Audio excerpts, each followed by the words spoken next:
explore the history of the Israel and Palestine conflict in a calm, thoughtful way. From ancient Canaan and Roman rule to modern wars, peace efforts, and everyday life, this narrative blends history, culture, and human impact. A bedtime-friendly journey for learning, reflection, and understanding one of the world's most complex and important conflicts. When we begin the long and often painful story of the Israel and Palestine conflict, it is essential to start with stillness, with gentleness, and with care. History is not simply a set of dates, battles, or maps. It is also memory, identity, and emotion. For millions of people, this conflict is not an abstract subject studied from afar, but a daily lived reality that has shaped generations. To approach it respectfully means recognizing that every detail carries weight, every perspective comes with pain and pride, and every word must be chosen with thoughtfulness. The land at the center of this story is one of the most deeply symbolic in human history. It is holy to Judaism, Christianity, and Islam. It is a crossroads of empires and cultures. It has been fought over, prayed over, divided, and unified across thousands of years. When people speak of Jerusalem, Bethlehem, Hebron, Gaza, or Tel Aviv, they are speaking not only of geography, but of memory, family, and destiny.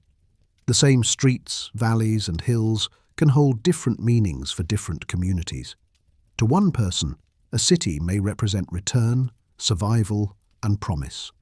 To another, that same place may represent displacement, exile, and loss. Both experiences are real. Both must be held together if we wish to see the whole picture. That is why any telling of this history requires humility. There is no single narrative that can claim full ownership of truth. Instead, there are multiple truths layered over one another, like translucent maps, overlapping but never perfectly aligned. The Jewish people, with centuries of diaspora, persecution, and longing, see in this land a story of return and renewal. The Palestinian people, with centuries of rootedness in towns, villages, and olive groves, see in the same land a story of dispossession and resilience. Both stories exist simultaneously, and both are essential to understanding why peace has been so elusive. History with care means resisting the temptation to simplify. Too often the conflict is reduced to slogans, soundbites, or one-sided arguments. Yet reality is textured. The timeline stretches back not only decades, but millennia. Every era, from the kingdoms of Israel and Judah to Ottoman rule, from the British Mandate to modern statehood, has left its mark. Every migration, treaty, and uprising has layered another strand onto the web. To rush through these details risks missing the humanity at the heart of the story. Instead, we take a slower path, turning over each stone carefully, asking what it meant at the time and what echoes it leaves today. One of the ground rules for telling this story is empathy. Empathy does not mean agreement with every choice or justification for every act. It means making space to imagine how life might feel on both sides of the divide. For a Jewish refugee fleeing pogroms in Eastern Europe or genocide in Nazi camps, the dream of safety in a homeland carries immeasurable urgency. For a Palestinian family watching their home demolished or their land fenced off, the experience of injustice and loss carries immeasurable grief. Each side carries trauma that cannot simply be erased. Recognizing this is the first step toward understanding why emotions run so deep and why compromise is so difficult. Another ground rule is accuracy. History can be clouded by myth, propaganda, and selective memory. Nations, movements, and even families tell stories that elevate their own suffering and minimize the suffering of others. To listen carefully is to distinguish between narrative and fact, between political myth-making and documented evidence. This does not mean dismissing how communities remember, because memory shapes identity, but it does mean acknowledging when memory and record diverge. Holding both at once, the way history is lived and the way it is documented, allows us to see complexity without losing clarity. A third principle is context. Events never happen in isolation. The founding of Israel cannot be separated from centuries of Jewish persecution, European colonial strategies, and the aftermath of World War II. Palestinian displacement cannot be understood without considering Ottoman decline, British imperial policies, Arab nationalism, and Cold War politics. Every conflict, every war, every uprising is embedded in larger regional and global dynamics. Without context, we risk flattening the story into simple binaries: good and bad, victim and aggressor, right and wrong. But history resists such neat categories. Context teaches us to see the larger forces shaping the lives of ordinary people. Respect for complexity also means slowing down. This story covers thousands of years, but modern headlines often condense it into a handful of decades. By stretching back further, by revisiting ancient empires and medieval coexistence, we see that the land has been home to shifting populations, overlapping sovereignties, and diverse cultures. We see that stability has existed as well as strife, and that moments of coexistence have sometimes been overshadowed by the narrative of perpetual conflict. To slow down is to remember that the present is not inevitable. The way things are now is the product of choices, accidents, and contingencies, not fate. Care in storytelling also requires compassion for the ordinary people whose lives are shaped by forces larger than themselves. It is easy to focus on leaders, generals, treaties, and wars.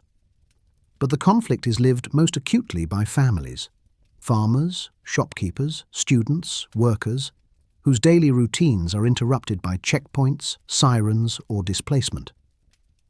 To understand the Israel and Palestine conflict is to understand how history presses down on daily bread, schoolbooks, and prayers. The broad sweep of geopolitics becomes real when we picture a child walking to school past soldiers, or a grandparent remembering a lost home. These lives are not footnotes, they are the heart of the story.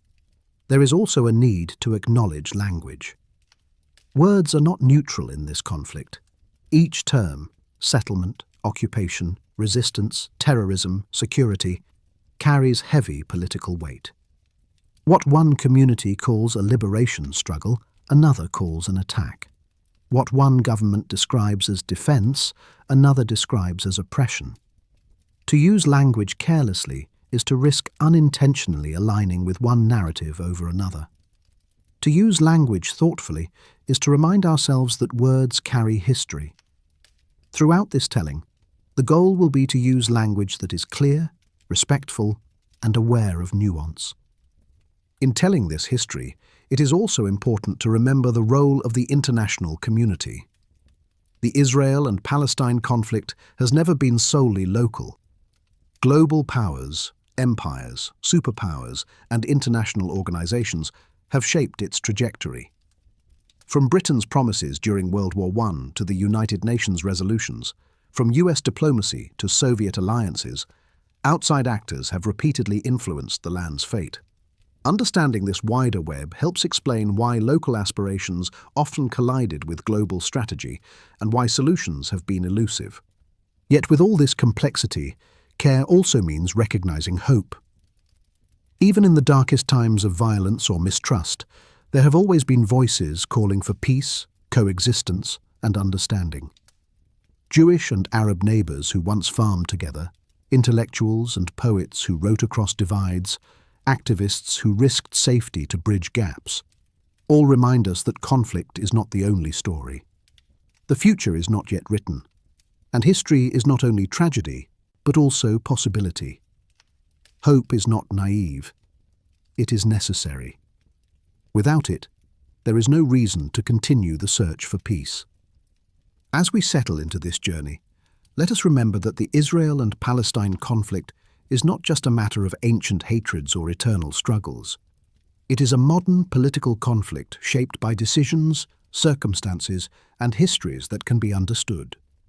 It is a story that involves suffering and survival, displacement and return, faith and resilience. To approach it is to walk carefully along a path lined with memory and mourning, but also with endurance and vision. We will take this path chapter by chapter, era by era, from ancient Canaan and the kingdoms of Israel and Judah, through Roman rule and diaspora, through Islamic caliphates and Ottoman centuries, through British imperial designs and wars of the 20th century, through the hopes and disappointments of peace processes, and into the unresolved tensions of today.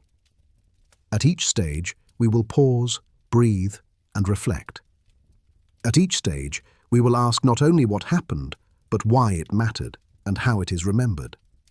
If this story is to serve as a bedtime narration, let it be one that soothes not by denying pain, but by offering perspective. History does not always provide solutions, but it does provide understanding, and understanding is the soil from which solutions may eventually grow. Let the cadence of these words remind us that even heavy topics can be approached gently. Let the rhythm remind us that learning is not a race, but a journey.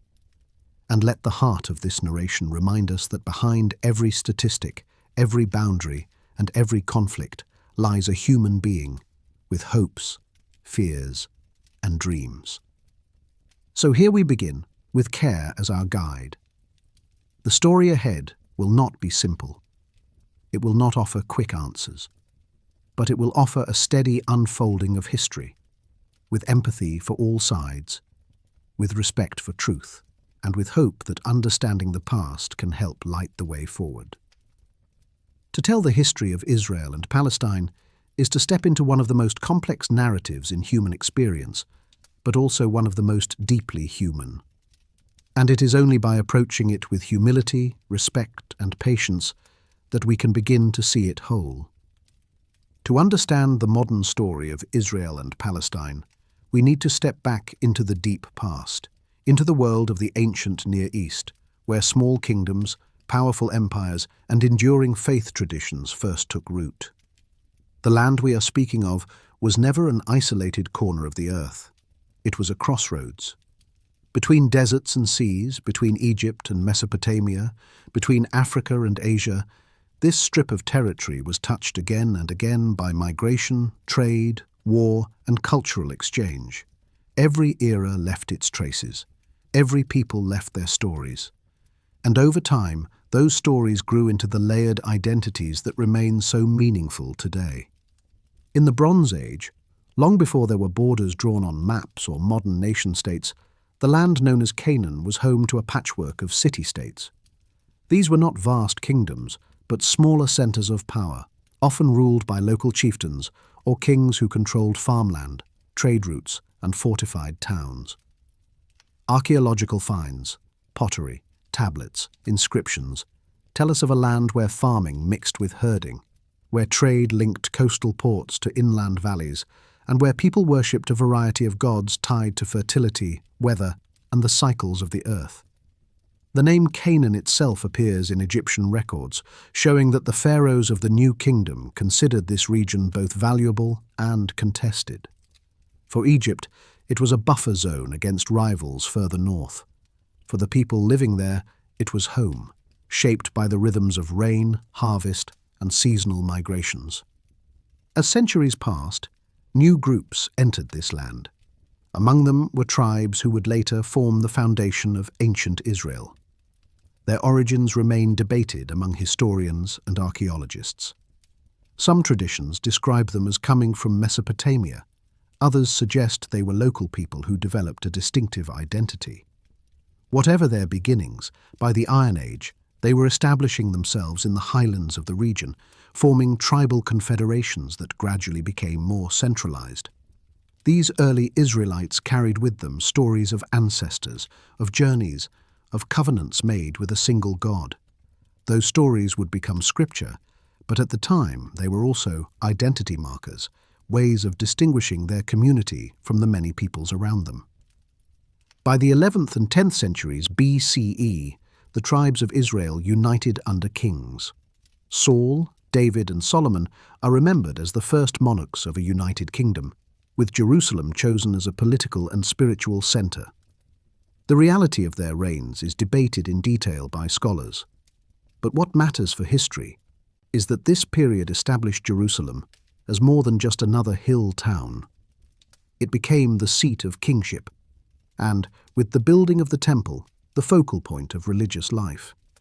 The temple was not simply an architectural achievement, it was a symbol of a people's relationship with their God, a place where identity and worship fused. For those who later looked back, this era became the Golden Age, a time of unity and strength. But kingdoms rise and kingdoms fracture. After Solomon's reign, the united monarchy split into two states: Israel in the north, with its capital at Samaria, and Judah in the south, with its capital at Jerusalem. These two kingdoms shared heritage, but often found themselves in tension or outright rivalry. They also faced pressure from larger powers. The Assyrian Empire, expanding from the north, conquered Israel in the 8th century BCE, scattering its people and ending its independence. Judah survived longer, but it too faced invasion. In the early 6th century BCE, Babylonian forces captured Jerusalem, destroyed the First Temple, and carried many of its leaders and elites into exile. This Babylonian exile became one of the defining moments of Jewish history. It was a trauma, a rupture, but also a period of profound reflection.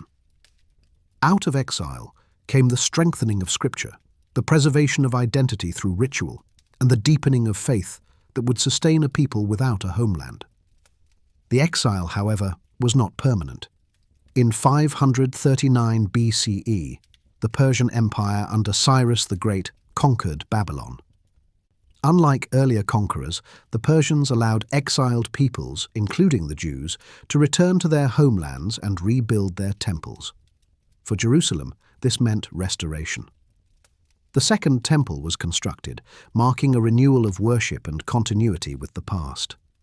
The Persian period was one of relative tolerance, where local communities could preserve their traditions while still under imperial rule. This return from exile reinforced themes of survival, return, and divine promise that would echo through centuries of Jewish memory. While the Israelites and Judeans shaped their story through scripture and ritual, other peoples were also present in the land. Canaanites, Philistines, Edomites, Moabites, and countless others inhabited villages and towns. The land was always plural, never the possession of only one community. This pluralism is important to remember, because the conflict today often speaks in exclusive terms. Who belongs? Who is original? Who has the right to claim the soil? But history shows that many groups lived, settled, and built here, their lives woven into the fabric of the region. Ancient roots are not single threads, but braided cords. Empires continued to pass through. After Persia came the Greeks under Alexander the Great, bringing Hellenistic culture to cities and villages. After them came Rome, whose legions would dominate the Mediterranean and the Levant for centuries. Each empire brought new roads, new laws, and new influences. But the memory of earlier kingdoms, the unified monarchy, the First Temple, the exile and return, remained powerful for the Jewish people. These memories preserved identity through centuries of foreign rule. For Palestinians who trace their ancestry to the diverse peoples of this land, including Arabs who arrived centuries later, the story of continuity is equally strong. Both lineages look back into deep history to find belonging, and both can find roots here. As we consider this ancient past, it is important not to flatten it into a single story. There was no uninterrupted national line, no unbroken chain of sovereignty. Instead, there were rises and falls, exiles and returns, coexistence and conflict. But what persisted were attachments.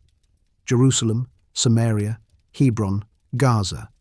These names echo across centuries, carried in scripture, prayer, and tradition. They remind us that land is not simply dirt and stone.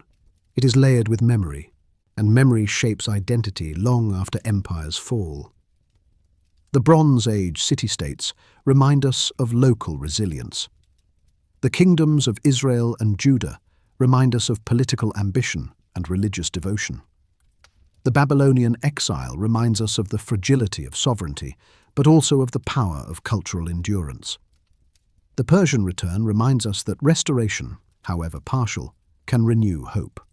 All these episodes feed into the larger narrative of the region, setting the stage for what will follow in Roman, Byzantine, Islamic, Crusader, Ottoman, and modern times. In this way, ancient roots do not just belong to archaeology or museums, they continue to animate the modern debate. When Jewish families pray at the Western Wall, they recall the Temple of Solomon and the Second Temple destroyed by Rome. When Palestinian families tend olive groves that have been in their care for generations, they connect themselves to centuries of life on this land. Each claim is real, each grounded in memory that stretches back across millennia. As you listen and drift into reflection, hold on to this thought. History here is not linear, but layered. The land has been called Canaan, Israel, Judah, Judea, Palestine, the Holy Land. Each name marks an era, an identity, a claim. Each is true in its own way, and none can erase the others. The conflict today cannot be understood without recognizing this deep background, where ancient kingdoms rose and fell, where exile and return shaped identity, and where empires left ruins, but also legacies that still shape the present. When the modern story accelerates, when borders are drawn, wars erupt, and refugees scatter, these ancient memories remain beneath the surface. They are invoked in speeches, inscribed in prayers, and carried in family stories. For some, the memory of David and Solomon affirms a connection to Jerusalem. For others, the memory of centuries of continuous residence affirms belonging just as powerfully. In both cases, ancient history is not a distant past, but a living presence. And so, as we leave the Bronze Age and the kingdoms of Israel and Judah behind, as we step forward into Roman times and the centuries that followed, we carry with us this lesson. The roots of the Israel and Palestine story run deep, deeper than most conflicts on earth. To walk carefully in this story means acknowledging that depth, respecting the memories that endure, and preparing to understand how later centuries would build upon this foundation. When Rome arrived in the Eastern Mediterranean, it arrived not as a visitor, but as a force that reshaped everything it touched. The land of Judea, once under Persian and later Greek influence, found itself absorbed into the vast machinery of empire. For the Romans, this territory was small in size, but large in significance. Its cities sat along trade routes linking Egypt to Syria. Its people carried strong traditions, and its hills were dotted with fortresses and sacred sites.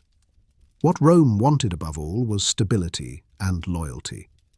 What it found in Judea was something far more complicated, a people deeply attached to their identity, to their temple, and to their God, often resistant to foreign domination.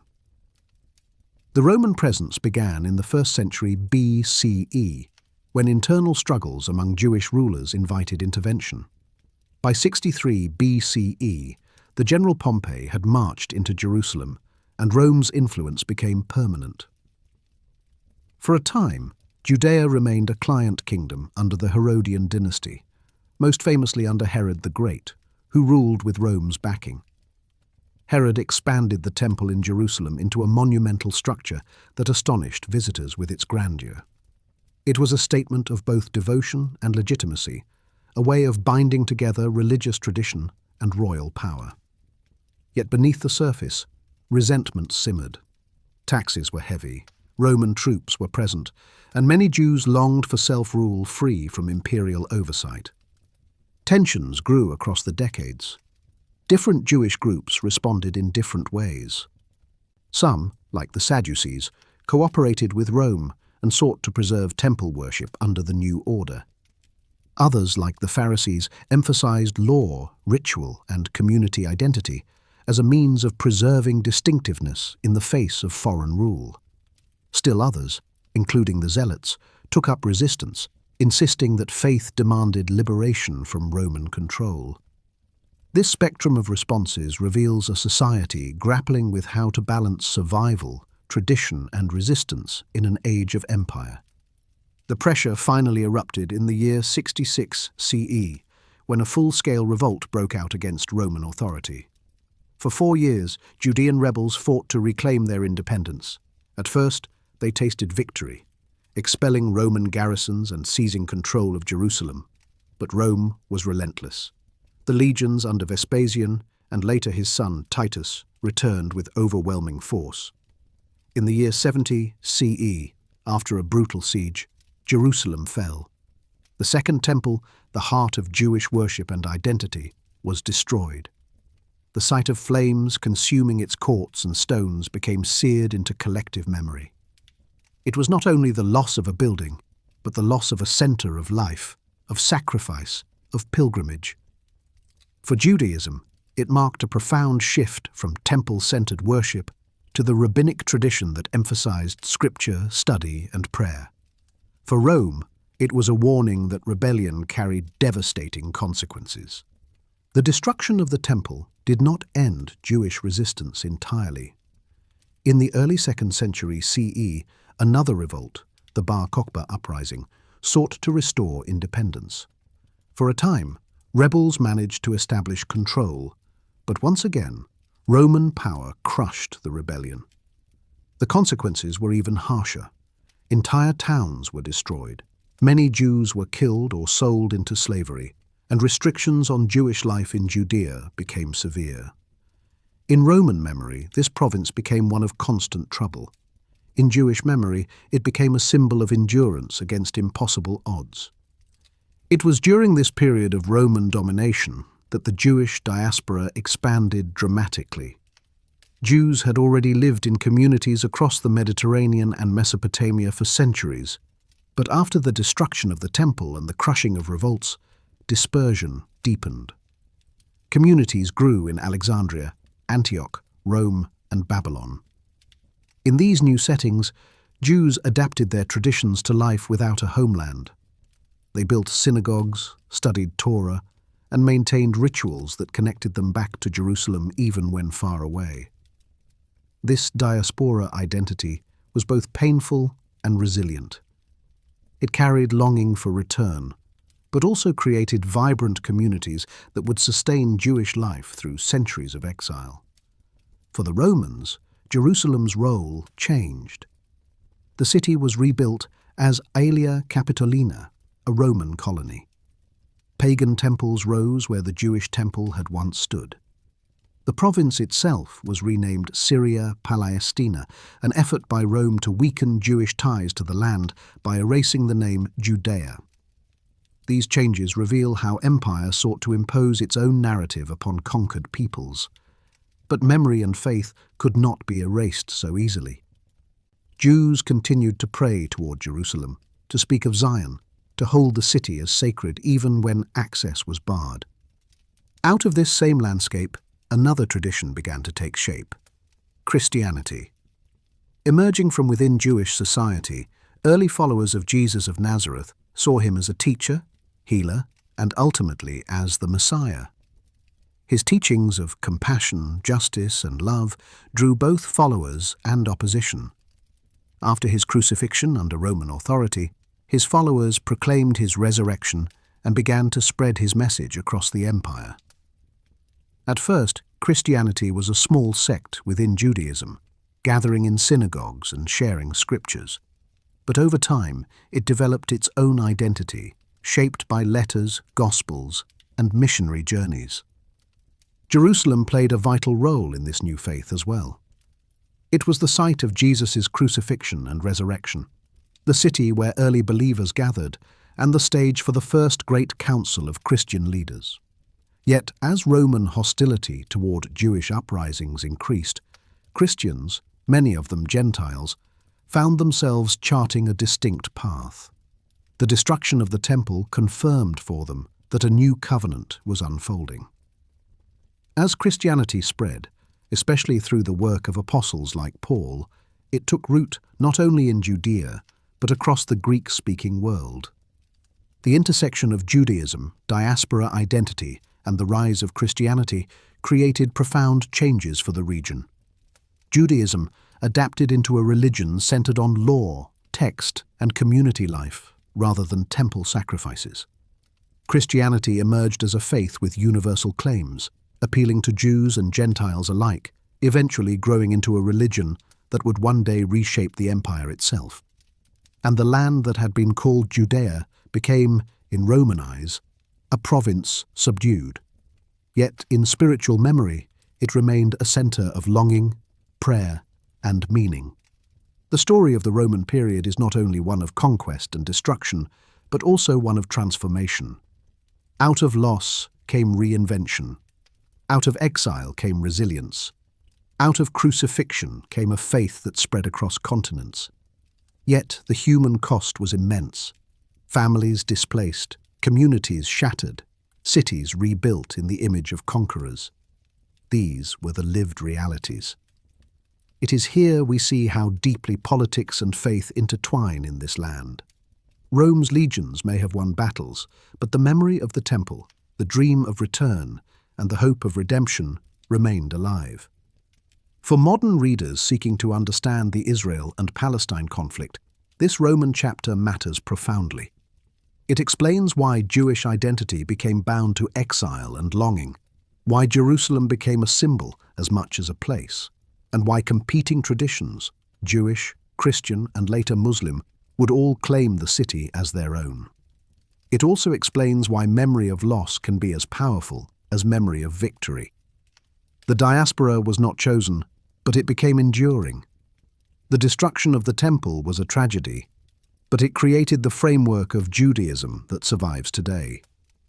The crucifixion was meant as punishment, but it became the foundation of Christianity's story. When we look back at these centuries, we can almost hear the overlapping voices, the psalms of lament from exiles, the prayers of rabbis debating law, the letters of apostles urging perseverance, the proclamations of Rome declaring new names and new temples. Each voice adds to the chorus of history. Each voice carries forward into the present. As you let this history settle in your mind, imagine Jerusalem in those centuries, a city rebuilt again and again, walls rising from rubble, marketplaces filled with languages from across the empire, soldiers marching on stone streets, worshippers gathering in synagogues or in hidden Christian homes. The stones remember even when empires fall. The city remembers even when its name is changed. And people remember, carrying their traditions across seas and generations. The Roman period closes with paradox.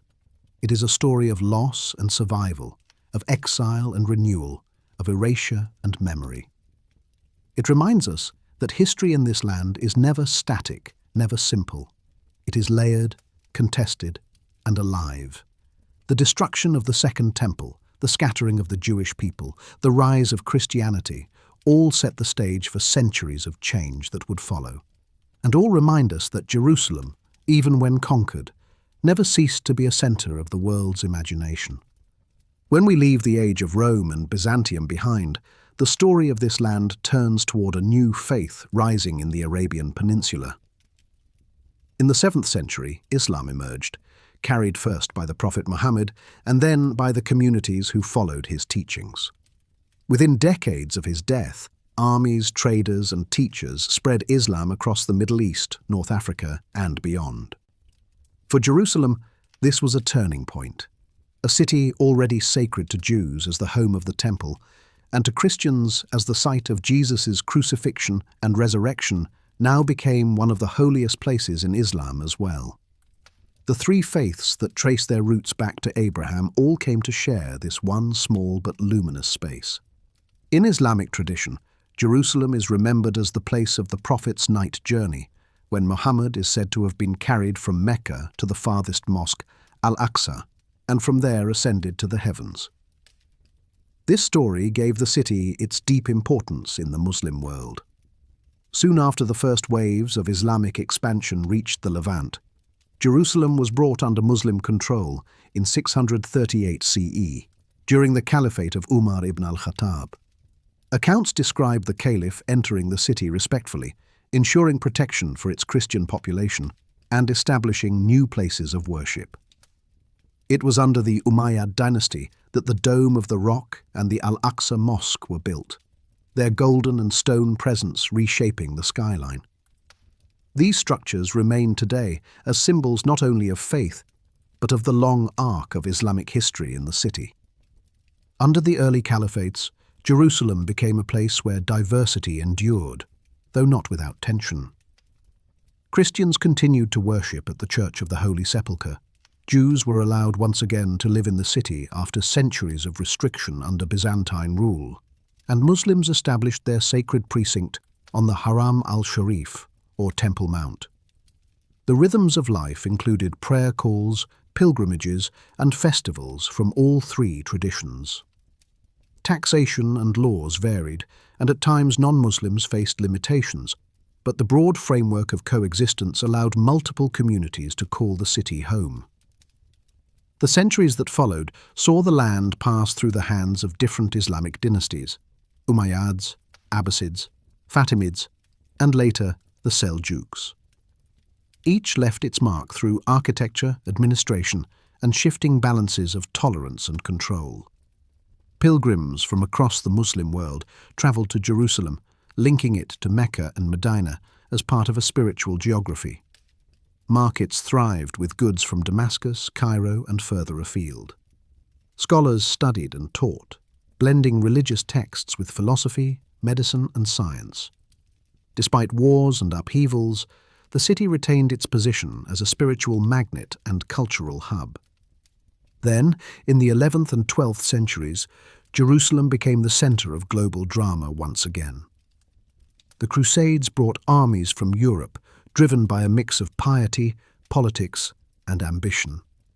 In 1099, Crusaders captured Jerusalem, establishing a Christian kingdom that lasted less than a century. During their rule, the Muslim holy places were converted to churches, and the Jewish population faced massacre and expulsion. Yet in 1187, the Muslim general Saladin retook the city, restoring it to Islamic rule and once again allowing Jews and Christians to live there. Saladin's reputation as both warrior and statesman is remembered in Islamic and Western chronicles alike, his reconquest marking a return of Jerusalem to the broader Islamic world. The centuries after the Crusades saw Jerusalem pass between Crusaders and Muslims again, but ultimately it remained under Islamic control, folded into the great empires that rose in the region. By the early 16th century, it was the Ottomans, a dynasty from Anatolia, who would rule not only Jerusalem but much of the Middle East, North Africa, and southeastern Europe. Their empire would last for 4 centuries, longer than any other in the land since Rome. For Israel and Palestine's history, the Ottoman period is essential because it established the social, political, and demographic structures that shaped life right up until the modern age. When the Ottomans under Sultan Selim I conquered Jerusalem in 1517, they absorbed it into a vast multicultural empire. Under Ottoman rule, Jerusalem was not the capital of a province, but a significant regional city, valued for its religious prestige. The Ottomans invested in maintaining its sacred sites. Sultan Suleiman the Magnificent, one of the greatest Ottoman rulers, rebuilt the city walls in the 1530s, giving Jerusalem the outline still visible today. He also restored the Dome of the Rock and Al-Aqsa Mosque, beautifying them with intricate tiles and inscriptions. The city became a showcase of Ottoman architecture, blending Islamic artistry with the ancient stones beneath. Daily life under the Ottomans reflected the empire's diversity. Muslims, Christians, and Jews lived side by side in neighborhoods often divided by faith, but linked through markets and trade. Each community was organized under the millet system, which allowed religious minorities a degree of self-governance in matters of family law, education, and worship, while still owing loyalty and taxes to the Sultan. This arrangement was imperfect and often unequal, but it created stability in a land where diversity was the norm. Pilgrims continued to arrive from all corners of the world, filling the streets with languages and customs that spoke to Jerusalem's global reach. Economically, Jerusalem and Palestine were provincial, overshadowed by the great cities of the empire like Istanbul, Cairo, and Damascus. Yet agriculture remained strong, with olive oil, grains, and fruits sustaining local populations. Caravan routes linked the region to larger markets, and Jerusalem's religious prestige ensured steady flows of income from donations and endowments. The holy places of all three faiths were maintained, restored, and visited. Jewish communities lived in Jerusalem, Hebron, Safed, and Tiberias, each with schools and synagogues that sustained learning and worship. Christian denominations maintained monasteries, churches, and pilgrim hostels. Muslims cared for the Haram al-Sharif, hosting festivals and processions that tied the city to the heart of the Islamic world. The Ottoman centuries were not static. Earthquakes damaged buildings, plagues and droughts brought hardship, and political rivalries created instability. At times, governors were corrupt or neglectful. Yet, compared to the wars that had scarred earlier centuries, this period offered continuity. The city's population grew slowly, and while poverty was common, the rhythms of daily life, prayers, markets, family celebrations, created a steady heartbeat that carried people through. By the 19th century, however, the Ottoman Empire began to weaken. European powers looked hungrily toward its territories, seeking influence through consulates, missionaries, and investments. Jerusalem, once peripheral, now became a site of international competition. Russia supported Orthodox Christians, France backed Catholics, Britain and Germany showed interest in Protestants and Jews. Pilgrims and settlers from Europe arrived in greater numbers, buying land, building institutions, and laying the groundwork for future disputes. The Ottomans tried to modernize, introducing reforms, reorganizing administration, and attempting to centralize control, but their grip weakened. During these late Ottoman decades, Jewish immigration increased as small groups arrived from Europe, motivated by both religious devotion and early stirrings of Zionism. At the same time, local Arab communities, Muslim and Christian alike, deepened their sense of identity, tied to language, land, and heritage. What had been a largely provincial society was being drawn into global currents of nationalism, religion, and colonial ambition. The seeds of modern conflict were quietly being planted even as the old empire still stood. Looking back at the Islamic caliphates and Ottoman centuries, we see a long era of layered continuity. Islam gave Jerusalem its third sacred identity, alongside Judaism and Christianity, and invested in monuments that still define its skyline.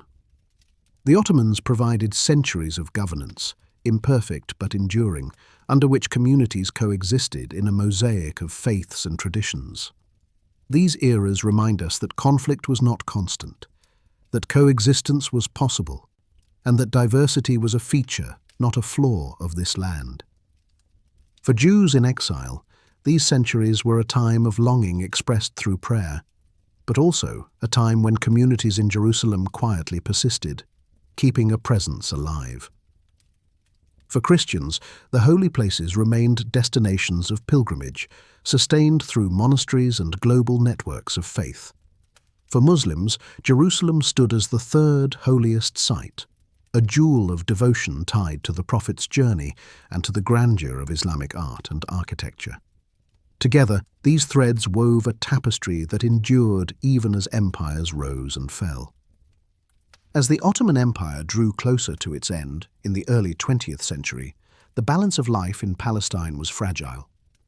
The centuries of Islamic rule and Ottoman stability left behind cities shaped by faith, markets that sustained daily life, and communities rooted in the soil. But change was coming quickly. European colonial ambitions, rising nationalism among Jews and Arabs, and the collapse of empire would transform this region into the heart of one of the most enduring conflicts of the modern world. Yet before that unraveling, it is worth pausing on the centuries that came before. They remind us that Jerusalem and the land around it are not only places of war and rivalry, but also of prayer, study, and endurance. They remind us that even in times of empire, local communities found ways to live, adapt, and hold on to their traditions. And they remind us that sacred stones and holy words do not lose their meaning, even when rulers change and empires fade. By the 19th century, the world surrounding Palestine was shifting under the weight of new ideas, new empires, and new technologies. Europe was remaking itself through industrial revolutions, colonial expansion, and nationalist awakenings. Old empires weakened, while new states emerged. In this atmosphere, identities that had long been tied to religion or locality began to take new shapes as modern nationalisms were born. This age of transformation touched Jews and Arabs alike, and it reached Palestine, a land still under Ottoman control but now exposed to global currents that would reshape its destiny. For Jews across Europe, the 19th century was both a time of opportunity and of unease. In many countries, barriers that had confined Jewish communities for centuries began to lift. Restrictions on professions, residency, and property ownership softened in places like France, Germany, and the Austro-Hungarian Empire. The Enlightenment had encouraged ideals of equality, and in revolutionary France, Jews had been granted citizenship as individuals. This process of emancipation gave many new chances for integration, education, and prosperity. Jewish thinkers became scientists, writers, bankers, and politicians, contributing to European culture in unprecedented ways. Yet the same century also exposed the limits of assimilation.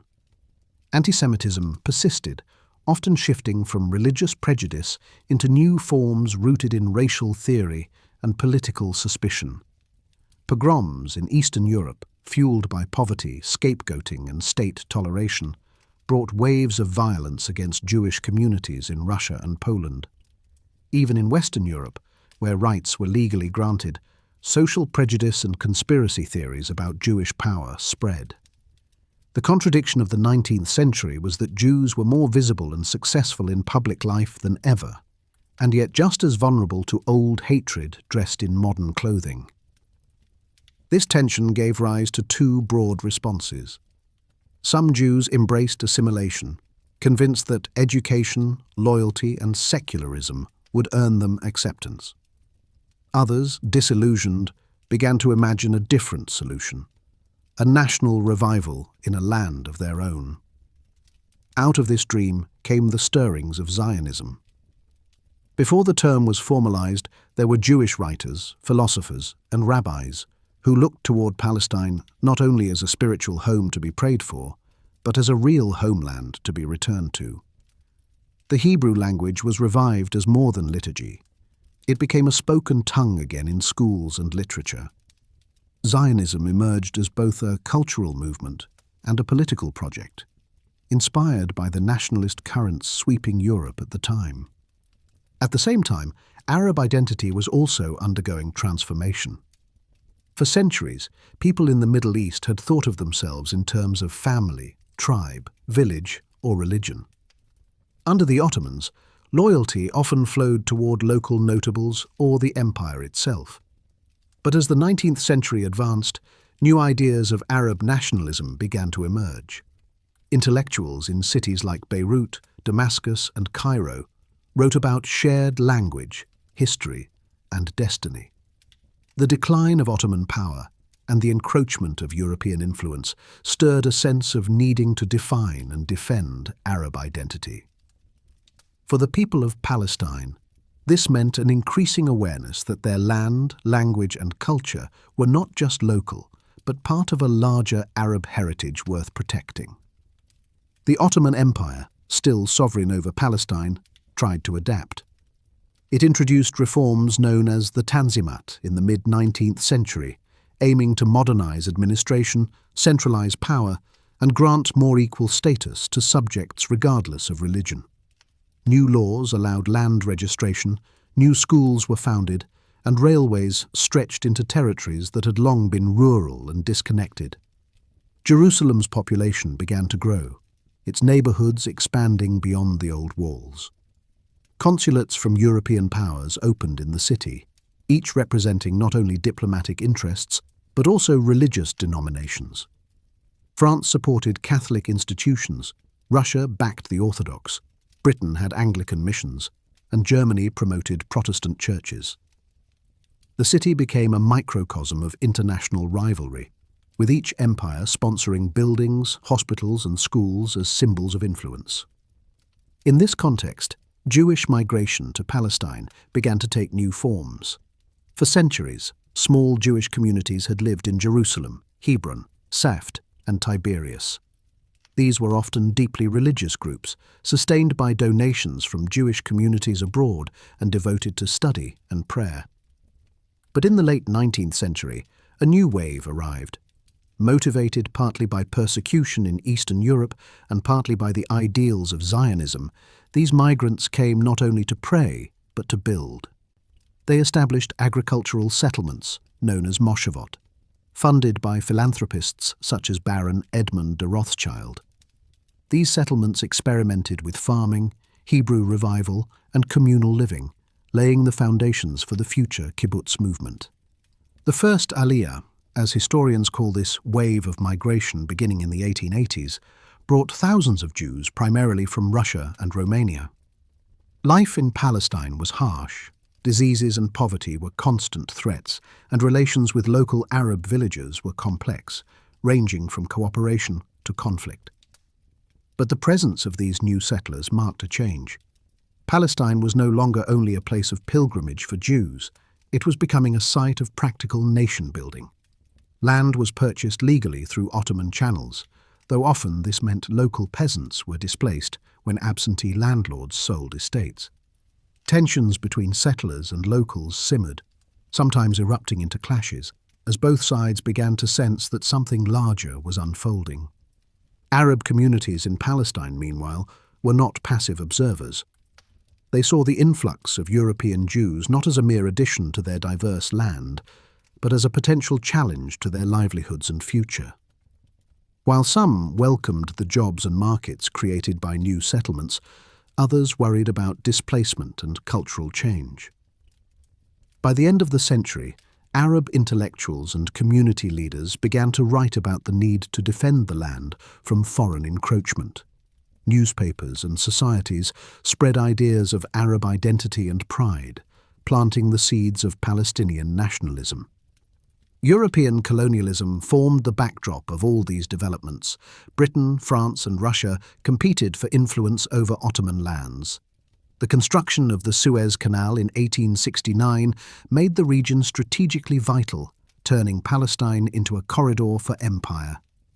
Missionaries, archaeologists, and explorers from Europe descended on the Holy Land, producing maps, guidebooks, and excavations that reimagined the land through Western eyes.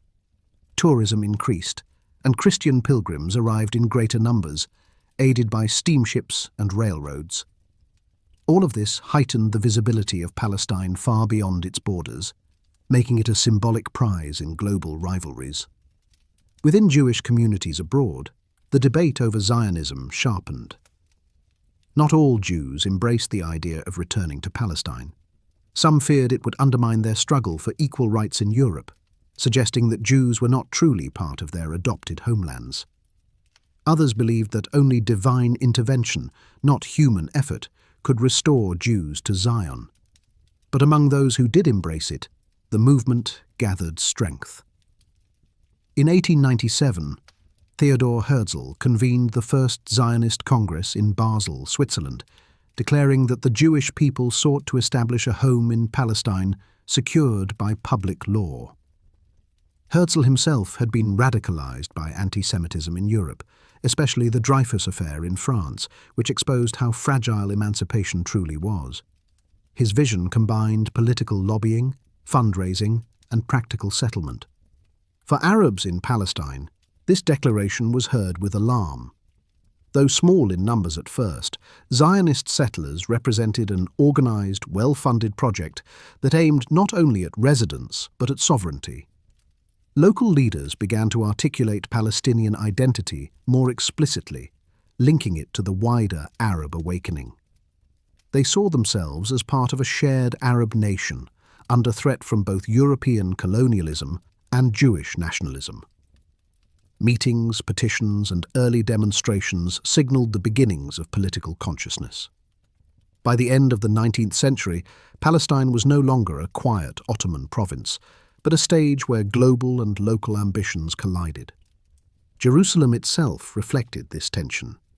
Its population grew rapidly, with Muslims, Christians, and Jews living in close quarters but increasingly aware of difference. New neighborhoods sprang up outside the old city walls, funded by religious institutions, philanthropists, and immigrant communities. Railroads connected Jerusalem to Jaffa, making pilgrimage and commerce easier. Printing presses spread newspapers in Arabic and Hebrew, shaping opinion and debate. The city's streets echoed with multiple languages, prayers and marketplaces, but also with the stirrings of new identities that would not easily be reconciled. The story of the 19th century in this region is not just one of growing division, but also of shared daily life. Arab villagers and Jewish settlers traded goods, sometimes worked side by side, and occasionally interwove their lives. Muslims, Christians, and Jews all participated in seasonal markets, festivals, and local governance under Ottoman oversight. Yet beneath this surface of coexistence, the modern forces of nationalism, migration, and colonial competition were building pressure. By the time the century closed, the outlines of the future conflict were faint but visible. Jewish Zionism had become an international movement with practical roots in the soil of Palestine. Arab nationalism had begun to take shape, asserting language and heritage as rallying points. The Ottoman Empire, though still in place, was struggling to maintain authority under the weight of debt, foreign interference, and internal reform. European powers eyed the region as a chessboard for their own ambitions. In this crucible, Palestine became more than a province. It became a symbol, a stage, and a question. For Jews, it was the answer to centuries of exile and persecution, a homeland both ancient and new. For Arabs, it was their birthplace, their language, their land, and their future, threatened by outsiders. For the Ottomans, it was a territory to administer, a holy land to protect, and a pawn in larger struggles. For Europeans, it was both sacred ground and strategic asset. As the 20th century dawned, the fragile coexistence that had lasted for centuries was entering a new era. The ideas and movements born in the 19th century, Jewish emancipation and Zionism, Arab awakening and nationalism, Ottoman reform and decline, European colonial ambition, would all converge in Palestine, turning it into the center of one of the most complex and enduring conflicts in modern history. The early 20th century opened with the Ottoman Empire still in control of Palestine, but its hold was weakening. Known as the sick man of Europe, the empire struggled with debts, nationalist uprisings, and the pressure of European colonial ambitions. For centuries, the Ottomans had maintained a kind of balance over this diverse land, imperfect but relatively stable. Yet the First World War would change everything. A global conflict sparked in Europe would ripple outward, tearing down old empires and redrawing maps across the Middle East. Palestine, once a provincial crossroads, suddenly became the focus of promises, rivalries, and international intrigue. When war broke out in 1914, the Ottomans aligned themselves with Germany and Austria-Hungary, hoping to resist encroachment by Russia, Britain, and France. For Palestine, this meant becoming a battleground. Ottoman administrators tightened control, conscripting young men into the army and imposing strict measures on local populations. Jerusalem's streets saw food shortages and disease as the war dragged on. Villages faced requisitions of crops and animals. Refugees and soldiers passed through, and the uncertainty of empire's decline hung in the air. The British, with their empire stretched from India to Egypt, quickly saw Palestine as strategically vital. Control of this land meant control of the eastern Mediterranean and security for the Suez Canal, the lifeline to India.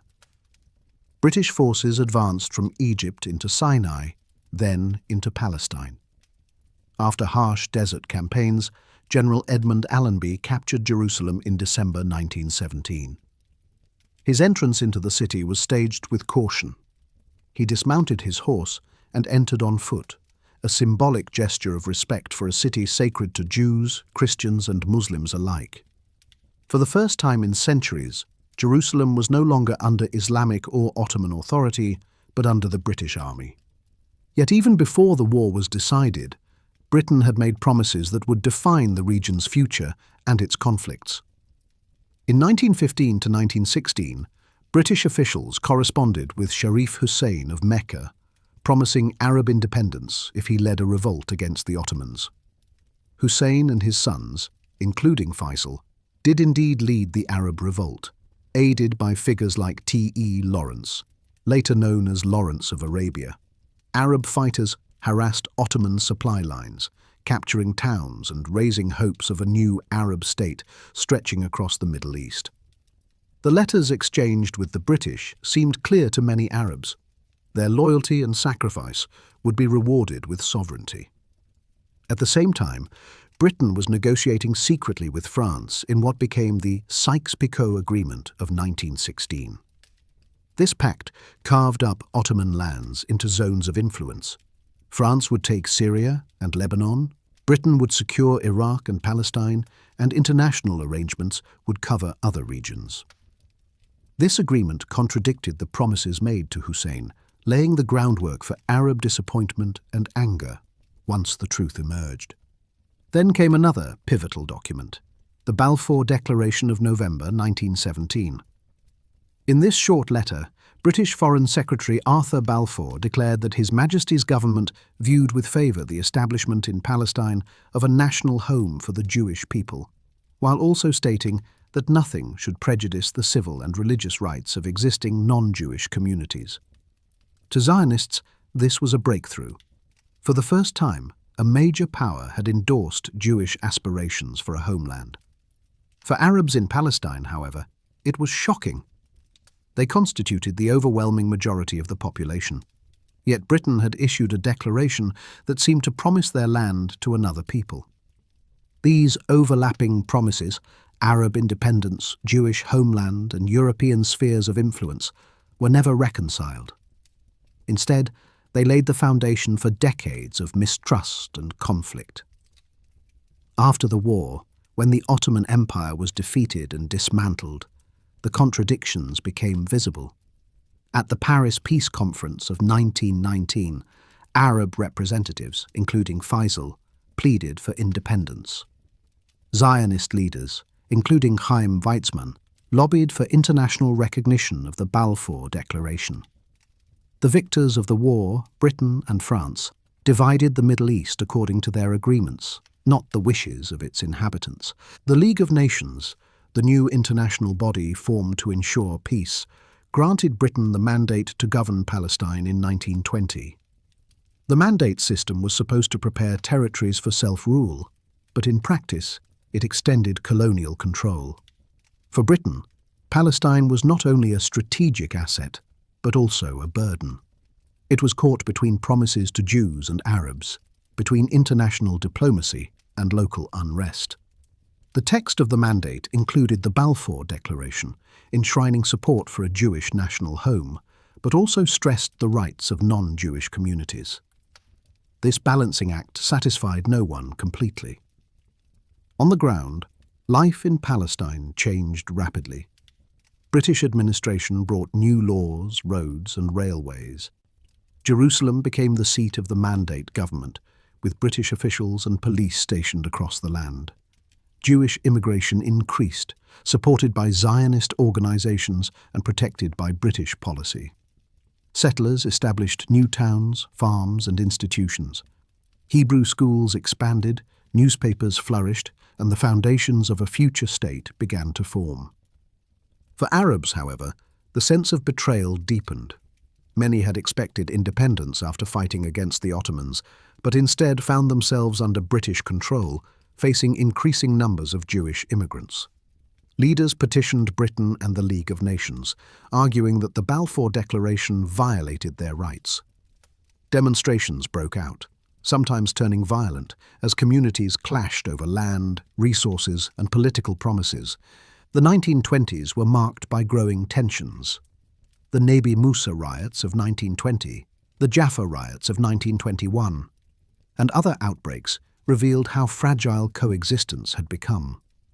British attempts to mediate often satisfied neither side. Zionists accused Britain of limiting immigration and settlement. Arabs accused Britain of favouring Zionist goals at their expense. The Mandate administration walked a tightrope, but the contradictions of wartime promises made stability elusive. In Europe, meanwhile, anti-Semitism remained fierce, fueling further migration. The rise of fascism and economic crises pushed Jews from Eastern and Central Europe to seek refuge in Palestine. Zionist institutions coordinated land purchases, sometimes from absentee landlords, displacing Arab tenant farmers. This deepened resentment, as rural communities feared losing not only land, but also their cultural identity. Arab nationalism in Palestine grew more organized, with leaders calling for unity, strikes, and boycotts to resist both Zionism and British rule. The story of the British Mandate cannot be told without the shadow of colonialism. Britain governed Palestine not as an impartial steward, but as an imperial power. Its policies reflected global strategy, balancing pressure from Jewish communities abroad, Arab unrest on the ground, and European diplomatic rivalries. For local people, however, these distant calculations translated into daily struggles over land, jobs, and political voice. By the late 1920s, these tensions erupted again in violence. The 1929 riots, sparked by disputes over access to the Western Wall in Jerusalem, left hundreds dead, Jews and Arabs alike. The event hardened positions further, convincing many Jews that they would need their own defense organizations, and convincing many Arabs that their land was slipping away under foreign control. Britain responded with commissions of inquiry, white papers attempting to adjust policy, but none resolved the underlying contradictions. Throughout this period, Jerusalem stood as a microcosm. The old city's alleys echoed with prayers from synagogues, churches, and mosques, but outside the walls, new neighborhoods, schools, and markets reflected the rapid change. British police patrolled the streets, Zionist institutions raised flags, Arab leaders held rallies, and pilgrims from around the world continued to visit. The city was both ancient and modern, sacred and political, a symbol of hope and of division. By the time the 1930s approached, the stage was set for even greater conflict. The promises of World War I had left a legacy of broken trust. Arabs remembered British pledges of independence, Zionists clung to the Balfour Declaration as a guarantee of support, and Britain found itself increasingly unable to reconcile the two. The Mandate, meant to prepare the land for self-determination, had instead deepened divisions, planting the seeds of revolt and shaping the path toward wars yet to come. Looking back, the period of World War I and the British Mandate is one of sharp turning points. It ended centuries of Ottoman rule, introduced European colonial governance, and transformed Palestine into an arena of competing national projects. It carried the hope of Jewish return and the grief of Arab betrayal. It revealed how global politics could be written into the daily lives of people in villages and cities, and how the words of a few documents, the Hussein McMahon letters, the Sykes-Picot Agreement, the Balfour Declaration, could echo for generations. The legacy of this era is not only in broken promises, but in enduring narratives.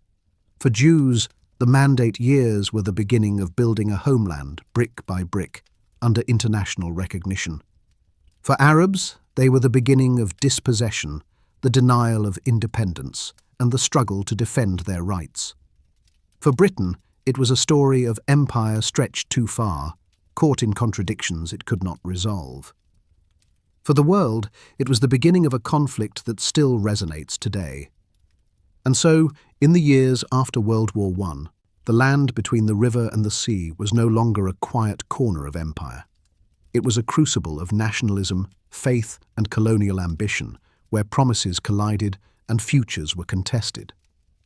The British Mandate turned Palestine into a stage for history, and in doing so, set the course for decades of tension, resilience, and hope. The years between the First and Second World Wars were decisive for Palestine, years in which numbers changed, hopes clashed, and the tension between promises and realities became harder to contain. Under the British Mandate, the land experienced not only new institutions and laws, but also dramatic shifts in population. It was a time when immigration surged, land changed hands, and political consciousness sharpened on all sides. Out of the 1920s and 1930s came both the architecture of future statehood and the deep grievances that would fuel generations of conflict. When Britain assumed control after World War I, Palestine's population was overwhelmingly Arab.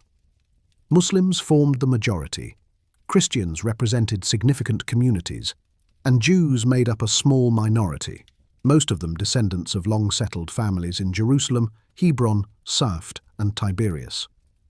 Yet in the years that followed, new waves of Jewish migration, known as Aliyot, would alter this balance.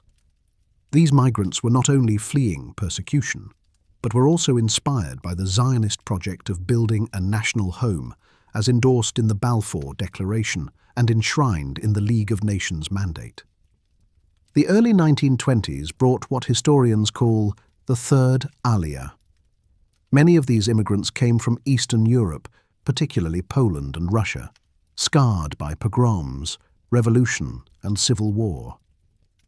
They arrived with determination to build agricultural settlements, often in cooperative forms that became the kibbutzim and moshavim. These settlements were more than farms. They were experiments in collective living, Hebrew revival, and cultural renewal. They became symbols of a new Jewish identity that sought to root itself in the soil of Palestine rather than remain in diaspora. For Arab Palestinians, this influx was unsettling. Land that had been tilled by local peasants for generations was increasingly purchased by Zionist organizations from absentee landlords, many of whom lived in Beirut or Damascus. The transactions were legal under Ottoman and British law, but the social impact was severe. Peasants who had worked the land found themselves displaced, often without compensation, fueling resentment. What to the Zionist movement seemed like a legitimate and peaceful method of building a homeland looked to Arab villagers like dispossession and intrusion. Tensions rose quickly. In 1920, violence broke out in Jerusalem during the Nebi Musa festival, a traditional Muslim gathering that coincided with rising fears over Zionist ambitions. Clashes left several Jews dead, and the British responded by tightening security. The following year, riots in Jaffa targeted Jewish neighborhoods, again leaving scores dead. These early outbreaks revealed how fragile coexistence had become under the Mandate. For Jews, the violence underscored the need for self-defense, leading to the growth of paramilitary groups such as the Haganah, which organized to protect settlements. For Arabs, the events highlighted the threat they felt to their majority status and land. The British, caught in the middle, responded with commissions of inquiry. They listened to grievances, published reports, and occasionally adjusted policies. But their attempts to balance Jewish aspirations and Arab fears often satisfied neither side. The Zionist movement pressed for more immigration rights, while Arab leaders demanded a halt. Each British white paper seemed to tilt one way and then the other, deepening mistrust of the administration itself. By the late 1920s, another surge of Jewish immigration arrived, the Fourth Aliyah, composed largely of middle-class families from Poland and Hungary. Many settled in cities, expanding Tel Aviv from a small suburb of Jaffa into a thriving urban center with schools, theaters, and businesses. This growth altered the economic landscape. Jewish immigrants brought capital and skills, creating jobs and industries, but also generating competition with Arab workers and merchants. While some Arabs benefited from trade, others felt increasingly marginalized in their own land. The turning point came in 1929, when disputes over religious access to the Western Wall in Jerusalem ignited wider violence. Rumors and inflammatory rhetoric spread quickly, stoking fears that Jewish groups sought control of the holy sites. Riots erupted across the country, with Hebron and Saft witnessing massacres of long-standing Jewish communities. Hundreds were killed, both Jews and Arabs. The trauma of 1929 left deep scars. For Jews, it reinforced the belief that they could not rely on British protection and must strengthen their own defences. For Arabs, it was a moment of uprising against what they saw as encroachment and betrayal. The British appointed the Shaw Commission to investigate, which concluded that Arab fears of land loss and political marginalisation were real and pressing. Another inquiry, the Hope-Simpson Report, suggested limiting immigration and land purchases to protect Arab peasants. The 1930 Parsfield White Paper echoed these concerns, but Zionist lobbying pushed Britain to issue a letter from Prime Minister Ramsay MacDonald effectively softening the restrictions. Arabs saw this reversal as yet another betrayal, convincing many that British promises were empty. The 1930s brought even more dramatic changes. The rise of Nazism in Germany and growing anti-Semitism across Europe pushed waves of Jewish refugees to seek safety. The Fifth Aliyah brought hundreds of thousands, many from Germany, Poland, and Eastern Europe. They arrived with capital, establishing factories, farms, and universities. The Hebrew University of Jerusalem, founded in 1925, became a beacon of intellectual life. The Jewish Agency, recognized by Britain, functioned as a quasi-government, organizing settlement and diplomacy. The Yishuv, the Jewish community in Palestine, was becoming a state in the making. For Arab Palestinians, these changes felt like a tightening noose. They remained the majority, but saw their proportion shrinking as Jewish immigration surged. They watched as new towns, roads, and institutions flourished under Zionist leadership, while their own communities struggled with limited political representation under British rule. The sense of dispossession deepened, fueling anger not only at Zionism, but at Britain. By the mid-1930s, resistance exploded into the Arab Revolt of 1936 to 1939, one of the most significant uprisings of the Mandate period. Sparked by protests against land sales and immigration, the revolt spread into strikes, boycotts, and armed resistance. Palestinian leaders called for a general strike, shutting down ports and railways. Guerrilla fighters attacked British soldiers and Jewish settlements. The revolt was both nationalist and social, a cry for independence and protection of land. Britain responded with force. Thousands of troops were deployed, curfews imposed, and collective punishments carried out. Villages were destroyed, leaders arrested, and rebels hunted down. The revolt left thousands dead and devastated the Palestinian economy and leadership. Yet it also demonstrated the depth of Arab opposition to the Mandate system and Zionist immigration. For Jews, the Arab Revolt again highlighted vulnerability, but also opportunity. The Haganah expanded, trained under British cooperation at times, and grew into a disciplined force. Underground groups like the Irgun took more militant approaches. The Yishuv consolidated institutions, prepared for eventual statehood, and increased international lobbying. The 1930s became a period of both violence and preparation, shaping strategies that would define the coming decades. Throughout these years, Jerusalem remained a focal point. British police patrolled its narrow streets, Jews prayed at the Western Wall under restriction, Muslims gathered at Al-Aqsa, and Christians maintained their churches. Newspapers in Hebrew and Arabic spread competing narratives, each side telling its community why the future was at stake. The city symbolized both coexistence and division, holy to all and contested by all. By the end of the 1930s, Palestine was a land in turmoil.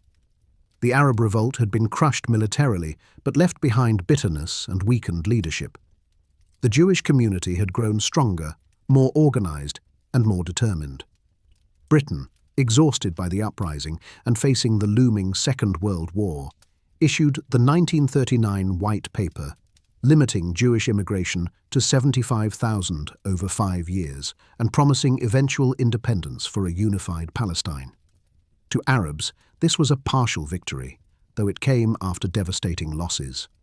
To Jews, it was a cruel betrayal, shutting doors at the very moment when Europe's Jews most desperately needed refuge from Nazi terror. The interwar period left legacies that would shape everything to come. For Jews, it was a time of building: towns, farms, schools, defense, and political institutions. For Arabs, it was a time of struggle, resistance, and loss, when the fear of dispossession became a daily reality.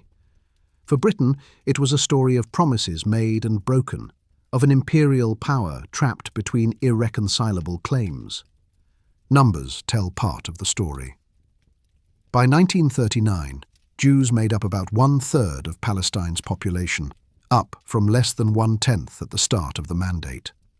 Land ownership patterns had shifted, political identities hardened, and trust in compromise eroded. The riots and revolts of the 1920s and 1930s were not isolated episodes, but milestones on the path toward open conflict. And yet, even amid violence, there were moments of human connection: trade in markets, shared labor on construction projects, friendships across communities. But these were increasingly overshadowed by the narratives of fear and nationalism. Both Jews and Arabs saw themselves as fighting for survival, and both believed history and justice were on their side. As the world moved toward another global war, Palestine stood at a crossroads.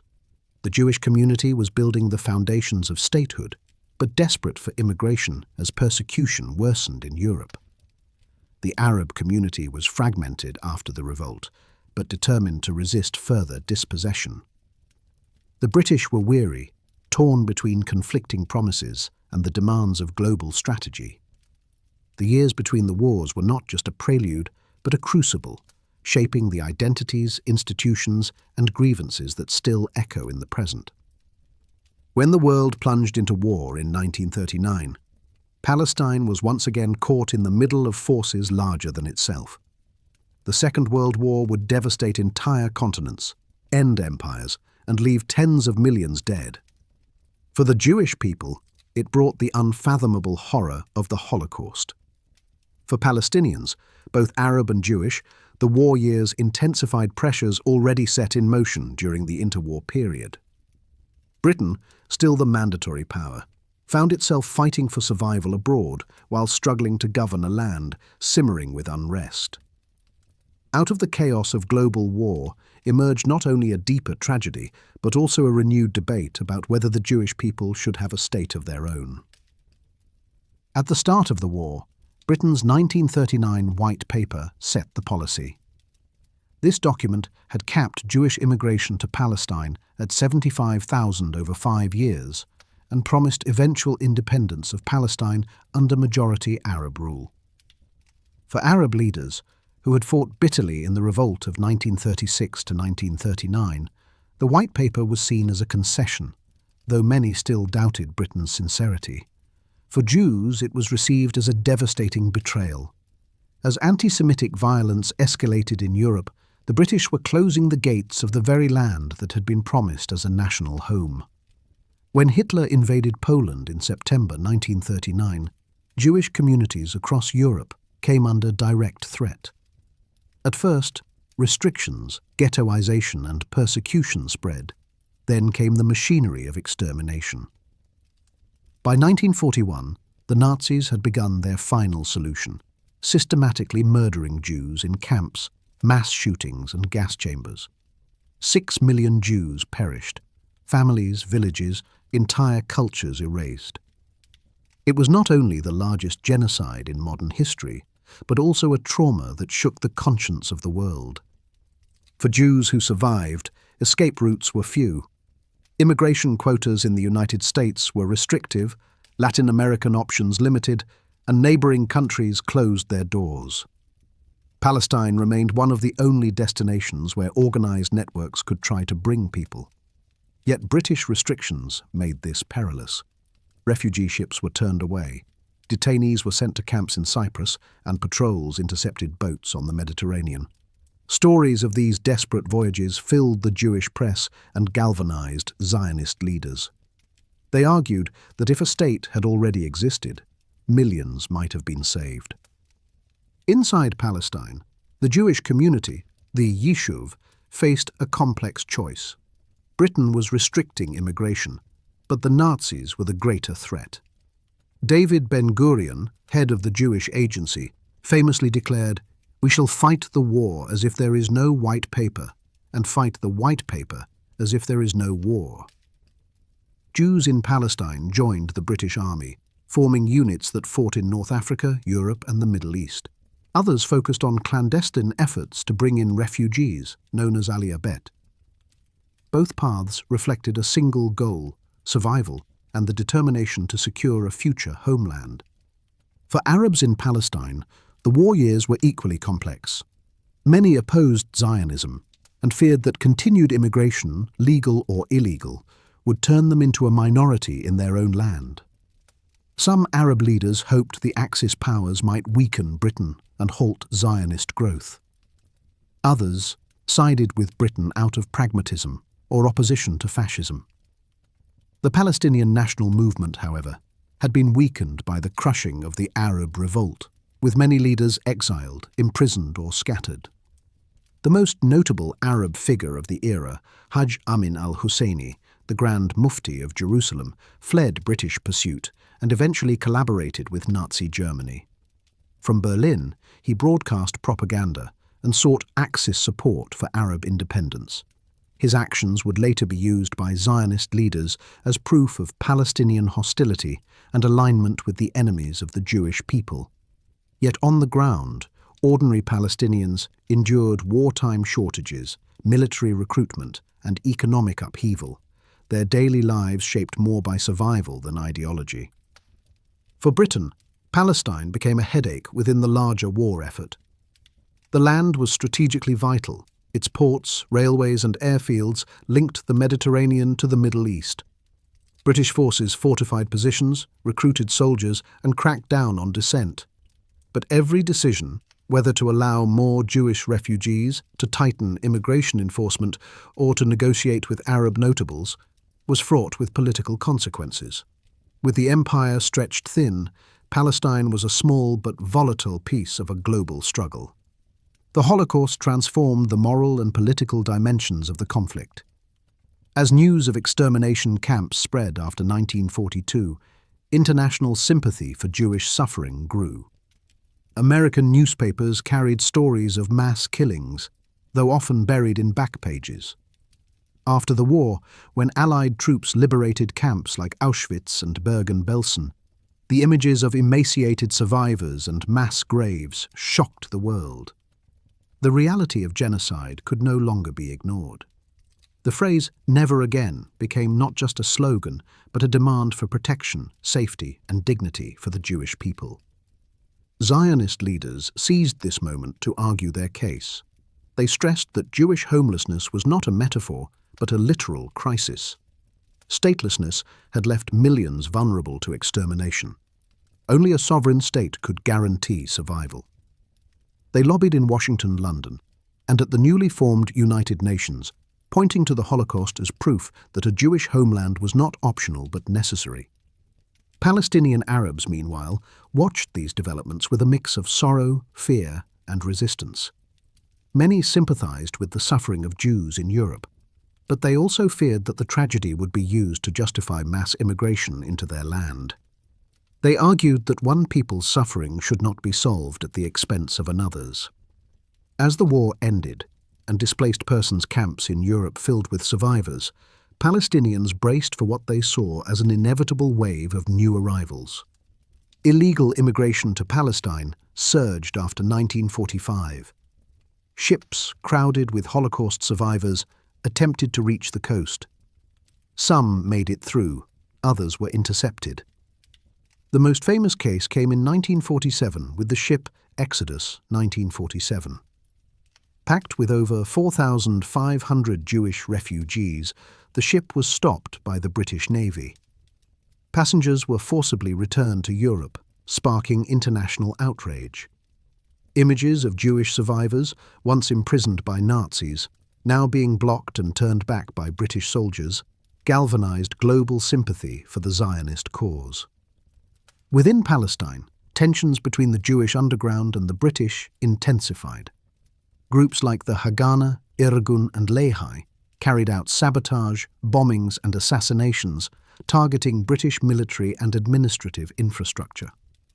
The most infamous was the 1946 bombing of the King David Hotel in Jerusalem, headquarters of the British administration. 91 people were killed, including British, Arab and Jewish civilians. The attack shocked the world, but also underscored the determination of militant groups to force Britain out. Britain, exhausted by war and drained of resources, struggled to maintain control. Anti-colonial movements were rising across the empire, from India to Africa. Palestine consumed disproportionate attention, money and manpower. With Jewish guerrillas attacking, Arab opposition simmering and international criticism mounting, Britain increasingly sought a way out. The issue was referred to the United Nations in 1947, a sign that the empire was ready to relinquish its mandate. The Holocaust had not only reshaped Jewish demands, but also global opinion. In the United States, President Harry Truman supported Jewish immigration to Palestine, influenced by humanitarian concerns and domestic political pressures. In Europe, guilt over collaboration or silence during Nazi crimes made governments more sympathetic to Zionist appeals. Even the Soviet Union, seeking influence in the Middle East, briefly supported the idea of a Jewish state. The war years thus became a turning point. Before World War II, the conflict in Palestine had been seen largely as a local struggle between Arabs and Zionists under British oversight. After the Holocaust, it became a global moral question. Could the world deny survivors a safe homeland? Could Britain continue to block immigration in the face of such suffering? These questions framed the debates that would lead directly to the Partition Plan of 1947 and the First Arab-Israeli War. Yet the tragedy of the Holocaust also deepened divisions. For Jews, it underscored the urgency of sovereignty and survival. For Palestinians, it seemed to guarantee their displacement, as international sympathy tilted toward Zionist claims. For Britain, it marked the end of imperial authority in Palestine, as the problem proved insoluble under mandate rule. By the end of the 1940s, the outlines of the future were clear. The Yishuv had military strength, international sympathy, and organizational institutions. Palestinian Arabs, though still the demographic majority, were politically weakened and lacked comparable international support. Britain was retreating, the United Nations was debating partition, and the shadow of the Holocaust gave every discussion a weight that could not be ignored. The story of World War II and the Holocaust is thus inseparable from the story of Palestine. It was a time when genocide shattered the Jewish world, when survivors sought refuge, and when global powers confronted the moral consequences of indifference. It was also a time when Palestinians saw their land becoming the focal point of global guilt and redemption, fearing that their own rights and future would be eclipsed. Out of this crucible emerged the final struggles of the Mandate and the birth of new wars, new states, and enduring conflict. At the end of World War II, the world was weary of destruction, yet confronted with new moral and political dilemmas. Among them, the question of Palestine had become one of the most pressing. The Holocaust had devastated European Jewry, leaving millions dead and hundreds of thousands displaced in camps. Survivors sought refuge and demanded recognition of their right to a homeland. At the same time, Palestinians feared their own displacement as immigration rose, and Arab states rejected the idea that Europe's crimes should be paid for with Arab land. Into this tense environment stepped the newly formed United Nations, tasked with finding a solution where Britain had failed. The British, exhausted from years of war and unable to reconcile the conflicting demands of Arabs and Jews, referred the issue to the UN in early 1947. The international body created the United Nations Special Committee on Palestine, UNSCOP, composed of representatives from countries considered relatively neutral. UNSCOP members travelled through Palestine, visited displaced persons camps in Europe, and heard testimony from Jewish and Arab leaders. Their findings reflected the irreconcilable narratives.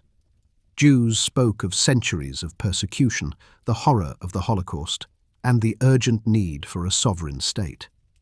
Arabs argued that they were the indigenous majority and should not lose their homeland because of European atrocities.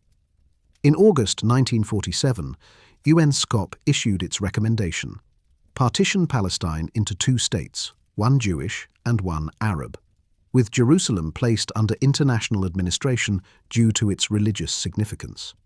The plan allotted about 55% of the land to the Jewish state and 45% to the Arab state. Though Jews were only about one-third of the population and owned less than 10% of the land, the proposed borders gave them a majority state, justified by the committee as recognition of their need for refuge and sovereignty. For the Jewish leadership, the plan was imperfect but acceptable. David Ben-Gurion and the Jewish Agency recognized that partition would provide international legitimacy and a legal basis for a Jewish state. It was a compromise. Jerusalem would not belong to them, and many Jewish communities would fall outside the borders. But it was better than continued statelessness. The memory of the Holocaust and the urgency of bringing in refugees outweighed territorial concerns. For the Arab leadership, both Palestinian and regional, the plan was seen as a grave injustice. They argued that it violated the principle of self-determination by granting nearly half of the land to a minority immigrant population. They feared that partition would not be the end of demands, but only the beginning of expansion. Arab Higher Committee leaders rejected the plan outright, insisting that Palestine should remain a single Arab state with protections for minorities. Across the Arab world, protests erupted, and leaders vowed never to accept partition. On November 29, 1947, the UN General Assembly voted on the plan, known as Resolution 181. The result was 33 in favour, 13 against, and 10 abstentions. Support came largely from the United States, the Soviet Union, and many Latin American countries. Opposition came from Arab and Muslim states, as well as some others. Britain abstained, unwilling to be bound.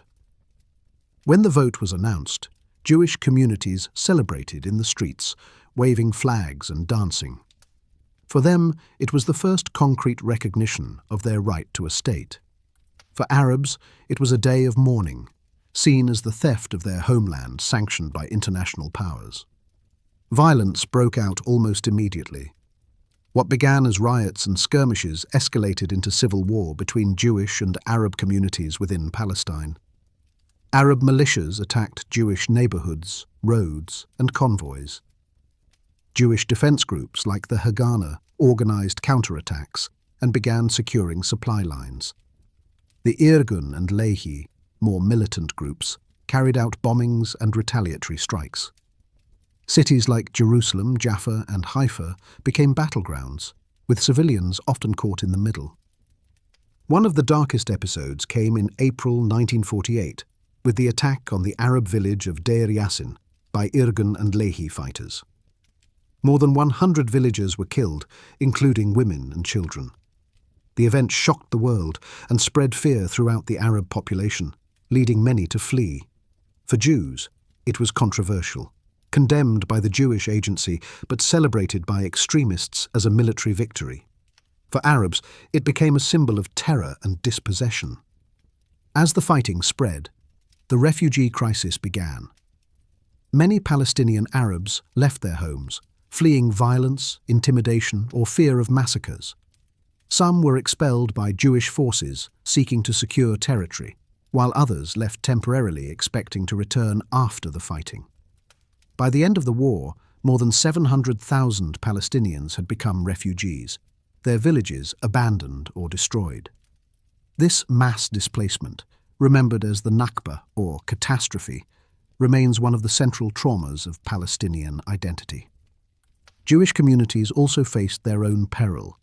Roads to Jerusalem were blockaded, convoys were ambushed, and isolated settlements were besieged. In May 1948, the Arab forces overran the Gush Etzion block south of Jerusalem, killing or capturing hundreds of Jewish fighters. Both communities experienced fear, loss, and displacement. The fragile coexistence that had existed before the Mandate years was shattered by escalating violence. On May 14, 1948, with the British Mandate set to expire at midnight, David Ben-Gurion stood in Tel Aviv and declared the establishment of the State of Israel. The declaration cited historical ties, international recognition through the UN, and the right of the Jewish people to sovereignty. It also promised equality for all inhabitants regardless of religion or ethnicity. For Jews, it was a moment of triumph after centuries of persecution and the unspeakable loss of the Holocaust. For Palestinians, it was a moment of dispossession, the loss of their homeland to what they saw as a colonial project. The very next day, armies from 5 Arab states, Egypt, Jordan, Syria, Lebanon, and Iraq, invaded. What had begun as a civil war within Palestine now became a regional war. The Arab leaders framed their intervention as a defense of Palestine and a rejection of partition. For Israel, it was a war of survival, fought against overwhelming odds. The 1948 Arab-Israeli War unfolded in phases. Initially, Arab armies made gains, pushing into Israeli territory. But the Jewish forces, now organized as the Israel Defense Forces, IDF, managed to regroup, mobilize reserves, and secure international support. By mid-1949, Israel had not only survived, but expanded its territory beyond the UN partition borders. Armistice agreements were signed with Egypt, Lebanon, Jordan, and Syria, establishing the so-called Green Line. The results were profound. Israel now controlled about 78% of the territory of Mandatory Palestine, significantly more than the 55% allocated by the UN plan. Jordan occupied the West Bank, including East Jerusalem, while Egypt controlled the Gaza Strip. The envisioned Arab-Palestinian state never materialized. Hundreds of villages lay empty, their inhabitants scattered across refugee camps in Lebanon, Syria, Jordan, Gaza, and the West Bank. The refugee question became one of the most enduring and painful legacies of 1948. Palestinians who fled or were expelled expected to return, bringing keys and deeds with them. Israel, however, barred their return, arguing that it would undermine the Jewish character of the state and reward the aggression of those who had rejected partition. Refugees became stateless, dependent on aid from the newly created UN Relief and Works Agency, UNRWA. Generations grew up in camps, holding on to the memory of lost homes and villages. For Israelis, the victory of 1948 was both miraculous and costly. More than 6,000 Jews, nearly 1% of the population, were killed. Entire communities mourned fallen soldiers and civilians. Yet the survival of the state, recognized quickly by the United States and the Soviet Union, validated the sacrifices. It was seen as redemption, a rebirth after the Holocaust, proof that Jews could defend themselves and shape their own destiny. For Arabs, the war was remembered as the Nakba, a disaster that shattered Palestinian society and identity. The loss of land, the scattering of families, and the destruction of villages created a collective wound that has never healed. Arab governments, humiliated by military defeat, turned against one another, and their promises to liberate Palestine became long-term policies rather than immediate victories. The international community also faced consequences. The UN's partition plan had been accepted by one side and rejected by the other. But in the aftermath of war, it was clear that partition was not only contested but reshaped by force. The refugee crisis posed a humanitarian challenge that continues today. The new geopolitical reality established Israel as a state, but also entrenched conflict as a defining feature of the region. The 1947 UN partition plan and the 1948 war thus stand as turning points. They represent the moment when aspirations and fears collided irreversibly. For Jews, the establishment of Israel was the fulfillment of a dream long deferred, the answer to centuries of persecution. For Palestinians, it was the beginning of exile, loss, and the struggle for recognition. For the wider world, it marked the start of a conflict that remains unresolved, deeply tied to memory, justice, and identity. In every refugee camp, where families still keep keys to vanished homes, in every Israeli Independence Day celebration, in every border skirmish that echoes across the region, the events of 1947 to 1948 remain alive. They are not only history, but living memory, shaping how each side sees itself and the other. They are a reminder that decisions made in international halls and battles fought on dusty fields can transform the lives of millions, leaving legacies that endure for generations. The guns of 1948 had fallen silent, but the region was far from peace. The end of the First Arab-Israeli War left behind armistice lines rather than real settlements, refugee camps rather than solutions, and governments still promising futures they could not yet deliver. For Israel, the early years of statehood were defined by survival, nation-building, and the effort to absorb hundreds of thousands of Jewish immigrants, many of them Holocaust survivors, or Jews expelled from Arab countries. For Palestinians, the 1950s began with dispossession, the Nakba still fresh, and life in refugee camps becoming a new and bitter reality. For Arab states, the military defeat was a humiliation that could not be forgotten, and they looked toward the next round of confrontation. The refugee crisis was the most immediate and visible consequence of 1948. More than 700,000 Palestinians had fled or been forced from their homes during the war. Many settled in camps in neighboring Arab countries, Jordan, Lebanon, and Syria, as well as in the West Bank and Gaza, now controlled respectively by Jordan and Egypt.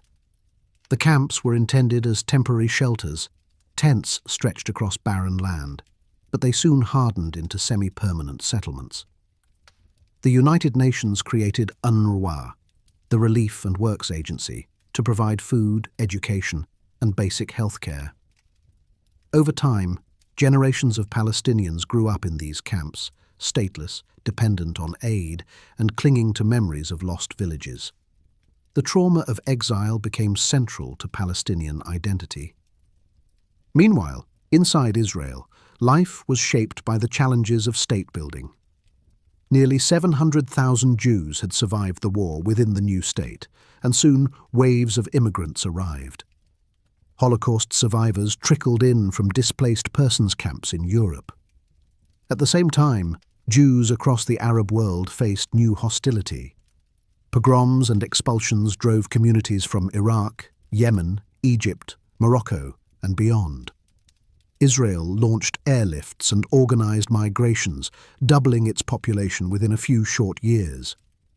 Housing shortages, rationing, and economic strain were severe, but the demographic growth solidified Israel's existence. The borders created in 1949 were tense and fragile. Known as the Green Line, these armistice lines separated Israel from Egypt, Jordan, Syria, and Lebanon. None of these were recognized as permanent frontiers, and skirmishes along them became frequent. Palestinian refugees, desperate to return to their lands, sometimes crossed back to retrieve belongings or harvest crops. Others joined organized raids against Israeli settlements. These guerrilla fighters, called Fedayeen, launched attacks from bases in Gaza, the West Bank, and across the Jordanian frontier. Their actions, often small-scale but deadly, included ambushes, bombings, and infiltration. Israel responded with retaliatory raids, often carried out by elite units.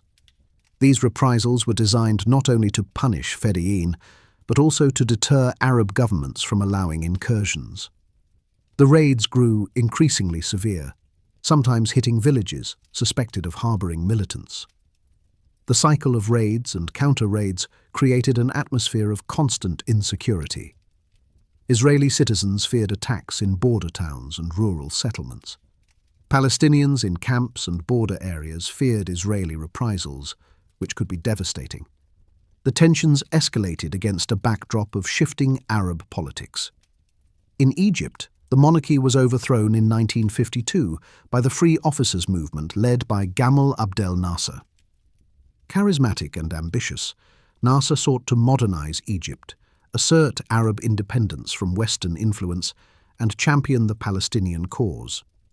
His rise electrified the Arab world. Palestinian refugees saw in him a leader who promised dignity and resistance. Arab youth saw him as a symbol of anti-colonial struggle. For Israel, Nasser quickly became the most formidable opponent. The Cold War added another layer of complexity.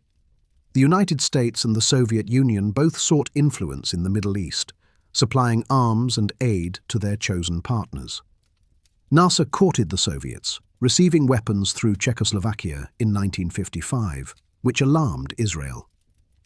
The region became a stage where global rivalry intersected with local conflict.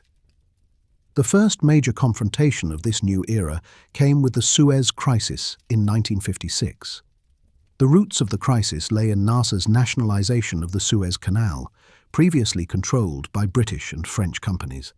For Britain and France, this was an unacceptable blow to their interests.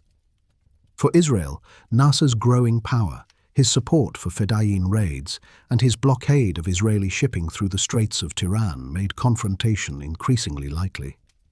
In a secret agreement, Israel, Britain, and France plotted joint action. Israel would invade the Sinai Peninsula, providing the pretext for Britain and France to intervene, ostensibly to protect the canal. In late October 1956, Israeli forces swept across the desert, capturing Gaza and much of Sinai within days. The operation demonstrated Israel's military effectiveness and temporarily disrupted Fedayeen bases. Britain and France launched their own intervention shortly after. But the Suez adventure quickly collapsed under international pressure. The United States, opposed to colonial-style interventions, demanded withdrawal. The Soviet Union also condemned the invasion, threatening retaliation. Isolated diplomatically, Britain and France were forced to retreat, marking the end of their imperial influence in the region. Israel, too, was compelled to withdraw, though it gained assurances of UN peacekeepers stationed in Sinai and international recognition of its right to ship through the Straits of Tiran. For Palestinians, the Suez crisis brought little relief.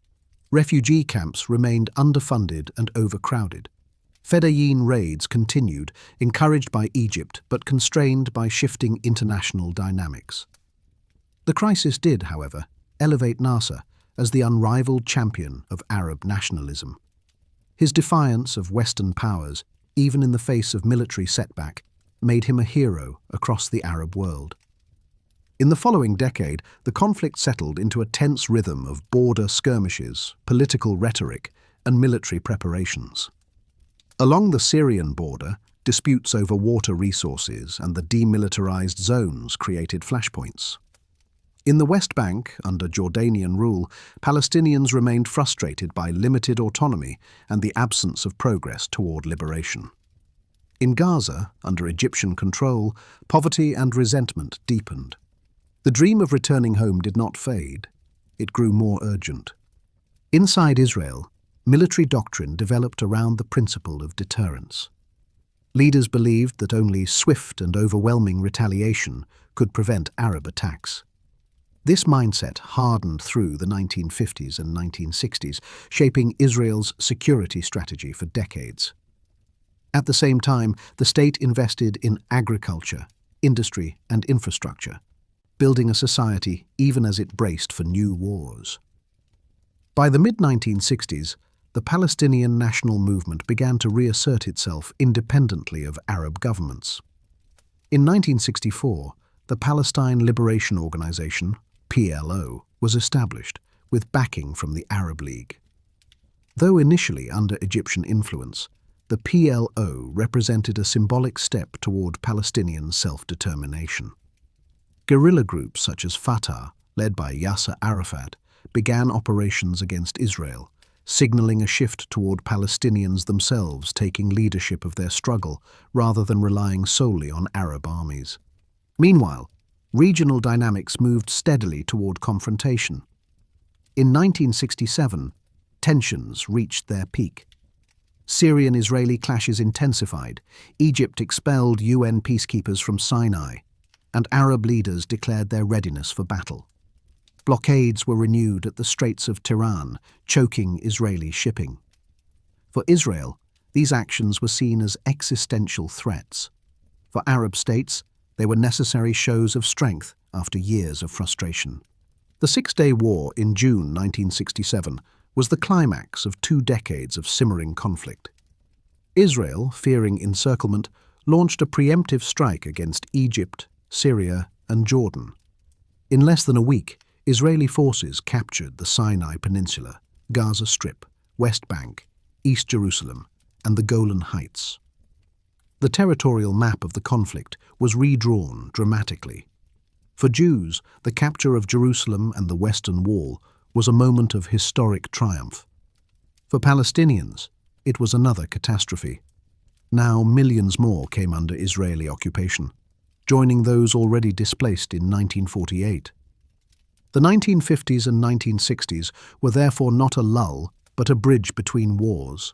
They were years of refugee suffering, Fedayeen raids, retaliatory strikes, and regional crises that deepened divisions.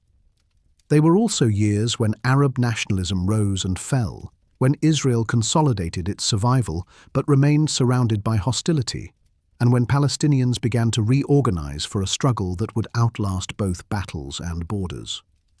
The refugee camps that sprang up in 1948 had not disappeared. Instead, they had multiplied, turning into cities of exile. The borders drawn by armistice were not peaceful lines, but fault lines ready to explode.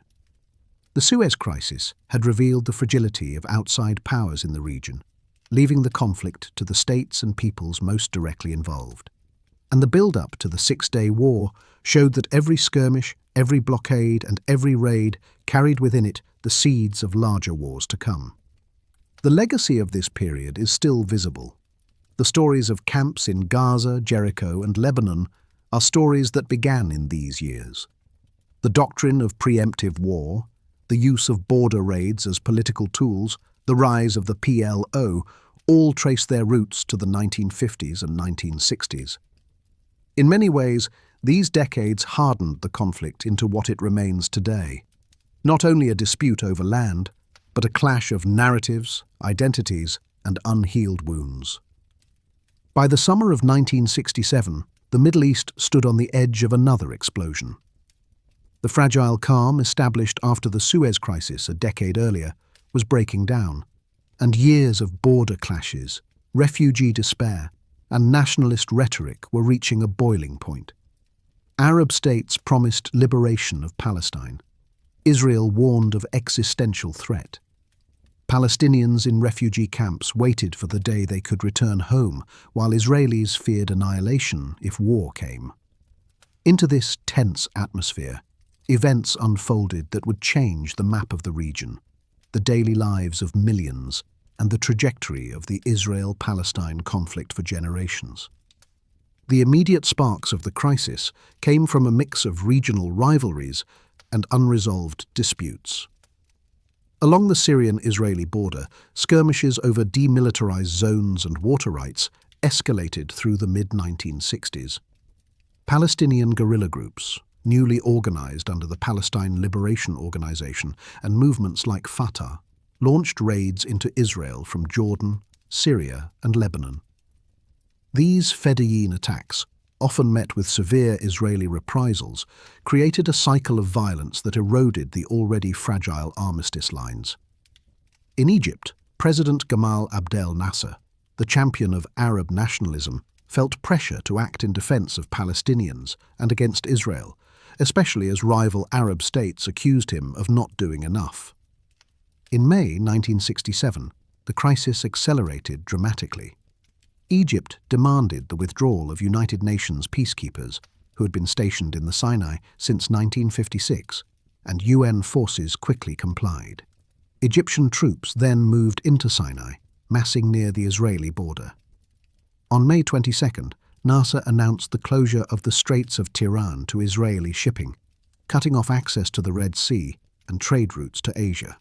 For Israel, this blockade was not only an economic blow, but also a direct challenge to its sovereignty. Prime Minister Levi Eshkol's government declared that the closure was a casus belli, a cause for war. Arab leaders met and pledged solidarity. Jordan's King Hussein signed a defense pact with Egypt, bringing the Jordanian army under Egyptian command. Syria, already hostile, prepared its forces. Iraq sent troops into Jordan.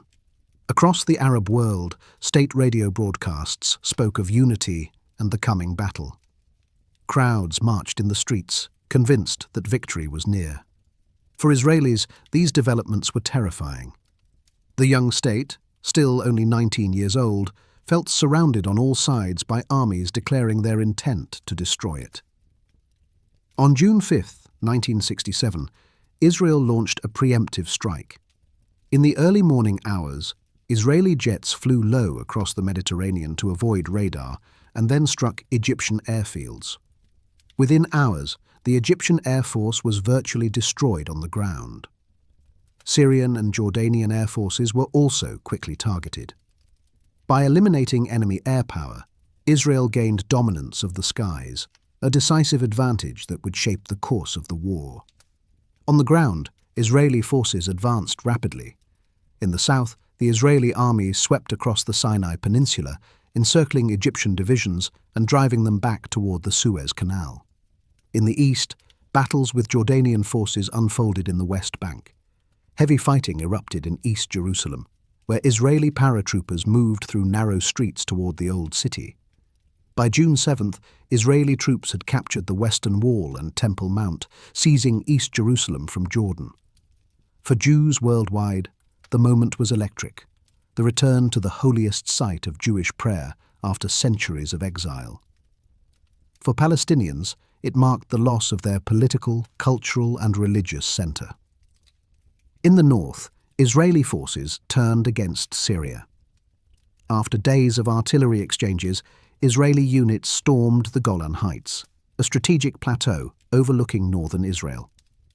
The Syrian army retreated under pressure, and by June 10th, Israel had secured the high ground. When the fighting stopped, just 6 days after it had begun, Israel had achieved a victory that astonished the world. The territorial gains were staggering. From Egypt, Israel captured the entire Sinai Peninsula and the Gaza Strip. From Jordan, it took the West Bank and East Jerusalem. From Syria, it seized the Golan Heights. In just under a week, Israel had more than tripled the land under its control. The military success became known as the Six-Day War, remembered by Israelis as a miraculous triumph of survival against overwhelming odds. For Palestinians, the war brought disaster. Hundreds of thousands of people in the West Bank and Gaza now found themselves under Israeli military occupation. Families who had been refugees since 1948 were joined by new waves of displaced people. Some fled across the Jordan River, adding to the swelling camps in Jordan. Others remained under occupation, facing checkpoints, curfews, and the uncertainty of military rule. The Nakba of 1948 was now compounded by what many called the Naksa, the setback of 1967. The war also transformed the political and spiritual landscape of Jerusalem. The city, divided since 1949, was now under full Israeli control. Israeli leaders declared Jerusalem the united capital of the Jewish state, though this was not recognized internationally. For Jews, prayers at the Western Wall symbolized redemption and resilience. For Muslims, The loss of Al-Aqsa Mosque and the Dome of the Rock to Israeli control was a profound wound. Jerusalem became not only the focal point of faith, but also the heart of the conflict. In the international arena, the Six-Day War shifted alliances and strategies. The United States, impressed by Israel's military capability, began to deepen its support, moving beyond earlier caution. The Soviet Union, allied with Arab states, condemned Israel and resupplied Egypt and Syria. The Cold War now intersected more directly with the Arab-Israeli conflict, turning the region into a battleground of superpower influence. The United Nations responded with Resolution 242, passed in November 1967. It called for Israel to withdraw from territories occupied during the war in exchange for recognition and peace from Arab states. The resolution introduced the principle of land for peace, which would shape diplomacy for decades. But the wording, particularly the ambiguity over withdrawal from territories versus withdrawal from the territories, left room for dispute. Israel interpreted it as allowing for negotiated borders, not full withdrawal. Arab leaders rejected recognition of Israel, reaffirming at the Khartoum conference their three no's: no peace, no recognition, no negotiations. Inside Israel, the victory brought both pride and new dilemmas. The occupation of millions of Palestinians raised questions about identity, democracy, and the future. Should Israel annex the territories, risking demographic change? Should it withdraw in exchange for peace, even if Arab leaders refused? In the short term, Israel chose military administration. Settlements soon began, initially small and often justified on security grounds, but they set a precedent that would grow in decades to come. For Palestinians, the war was a turning point in political consciousness. Many had looked to Arab armies for salvation, only to see them defeated. The failure of Arab states to deliver liberation pushed Palestinians to take their struggle into their own hands. Groups like Fatah gained momentum, and the PLO began to assert greater independence from Arab regimes. Armed struggle became a central strategy, fueled by the bitterness of occupation and exile. The psychological impact of the war was profound. For Israelis, the sense of vulnerability that had preceded the conflict was replaced by confidence, even overconfidence in their military strength. For Arabs, the defeat shattered the promise of Nasser's pan-Arab nationalism. The myth of unity and victory gave way to disillusionment, paving the way for new political movements, including Islamism, in later decades. The Six-Day War also altered the refugee problem. Camps expanded as more Palestinians fled. UNRWA's role grew, but so did frustration. Refugees no longer believed they could simply wait for return. Many saw the need to fight. In Jordan, Lebanon, and beyond, Palestinian guerrilla groups began to organize, recruit, and train. The seeds of future conflicts, including the battles of Black September in Jordan and the Lebanese Civil War, were planted in these years. Internationally, the occupation became one of the most debated issues at the United Nations and in world capitals. Israel argued that the territories were bargaining chips for peace. Palestinians and Arab states saw them as stolen land. Jerusalem, Gaza, the West Bank, Sinai, and the Golan Heights were not just lines on a map. They were homes, farms, holy places, and lives uprooted. Every inch of new territory carried with it human stories of displacement and loss. The aftermath of 1967 was not static. Almost immediately, clashes resumed along the new ceasefire lines. In the Suez Canal zone, Egyptian forces began what became known as the War of Attrition, shelling Israeli positions and attempting to wear down their presence. In the Jordan Valley, Palestinian fighters launched operations into Israel, provoking harsh reprisals. Along the Golan Heights, artillery duels became frequent. The war had ended, but the violence had not. What the Six-Day War cemented was the reality of occupation. Palestinians in the West Bank and Gaza now lived under Israeli control, without citizenship, without statehood, and without clear paths to freedom. Their daily lives were shaped by military orders, checkpoints, land seizures, and a system designed to maintain security for Israel while suppressing resistance. For many Palestinians, 1967 was the beginning of a new era of statelessness, different from exile but no less painful. The legacy of the war is still with us today. It is seen in the ongoing disputes over Jerusalem, where sovereignty and sacred space collide. It is seen in the debates over settlements, which began as small outposts after 1967 and have since multiplied into cities. It is seen in the continued Israeli control over the West Bank and Gaza, despite later withdrawals from Sinai and Gaza itself. And it is seen in the Palestinian struggle, which shifted from relying on Arab armies to building its own movements of resistance and identity. The Six-Day War and its aftermath marked a historic turning point. It redrew the map, reshaped regional politics, and redefined the conflict. For Israelis, it remains a story of miraculous survival and military brilliance. For Palestinians, it remains a story of loss, occupation, and the deepening of their struggle for self-determination. For the world, it was a wake-up call that the Israel-Palestine conflict was not going to fade away with time, but would instead become one of the most enduring and contentious issues of modern history. The years following the Six-Day War of 1967 were not an end, but a beginning of a new, more complicated chapter in the Israel-Palestine conflict. The 1970s and 1980s revealed both glimpses of peace and deepening cycles of violence, both moments of breakthrough and periods of despair. They were decades where international diplomacy briefly seemed to offer resolution, but where realities on the ground hardened into patterns of occupation, resistance, and mistrust.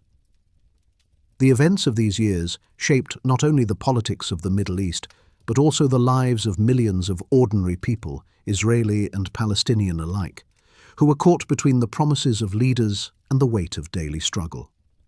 The 1970s began with tension high across the region.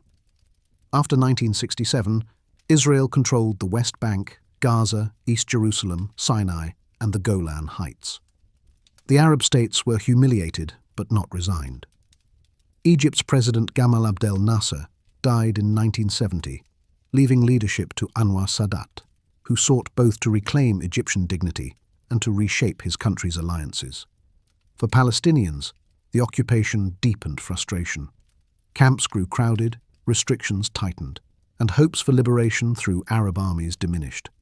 Instead, the Palestine Liberation Organization began operating more independently, establishing bases in Jordan and later Lebanon. Tensions between Palestinians and their host states soon boiled over.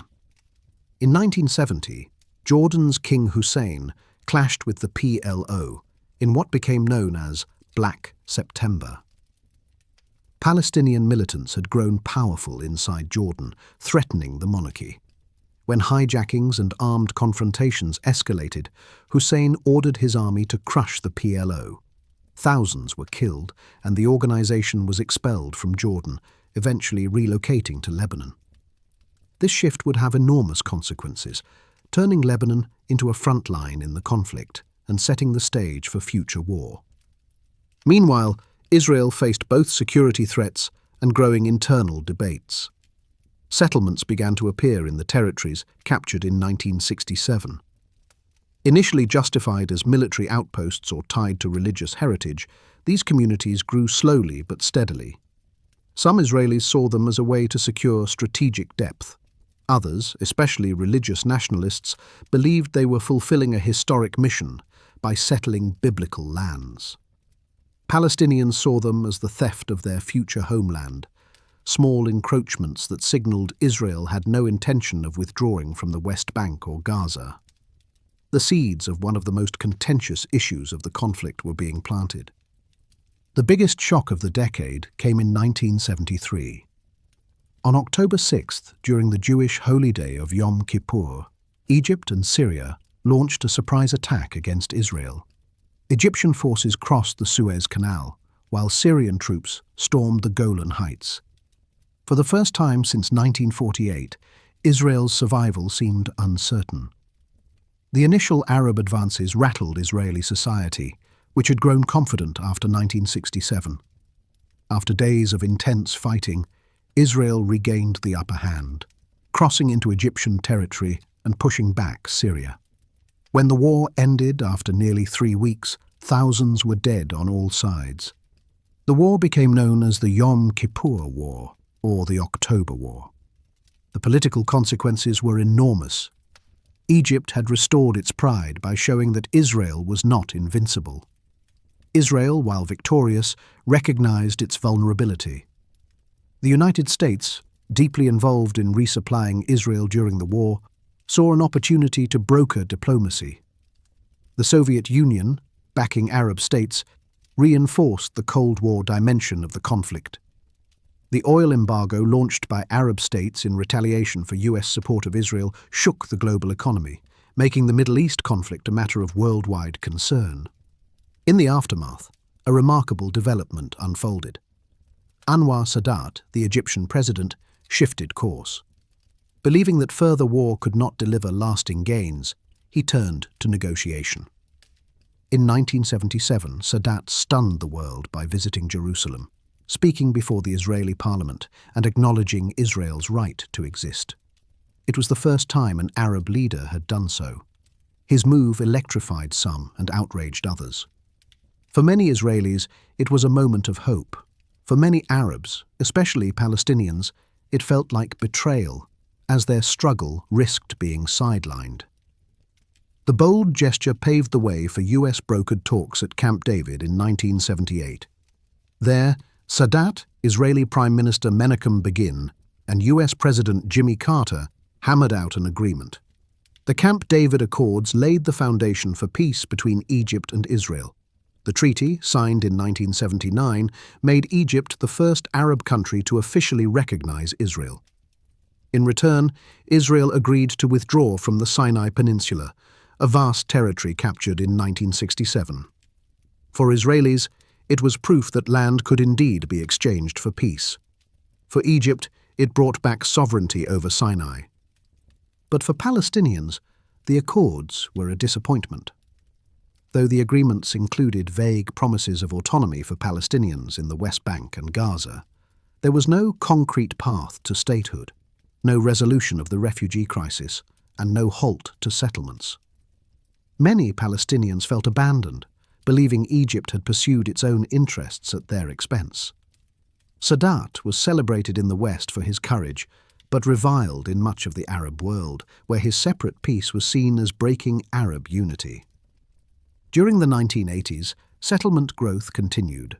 Small outposts multiplied into larger towns, with government support and infrastructure. Roads were built to connect them to Israel, carving up the West Bank and limiting Palestinian movement. Gaza, too, saw settlements rise amid a dense Palestinian population.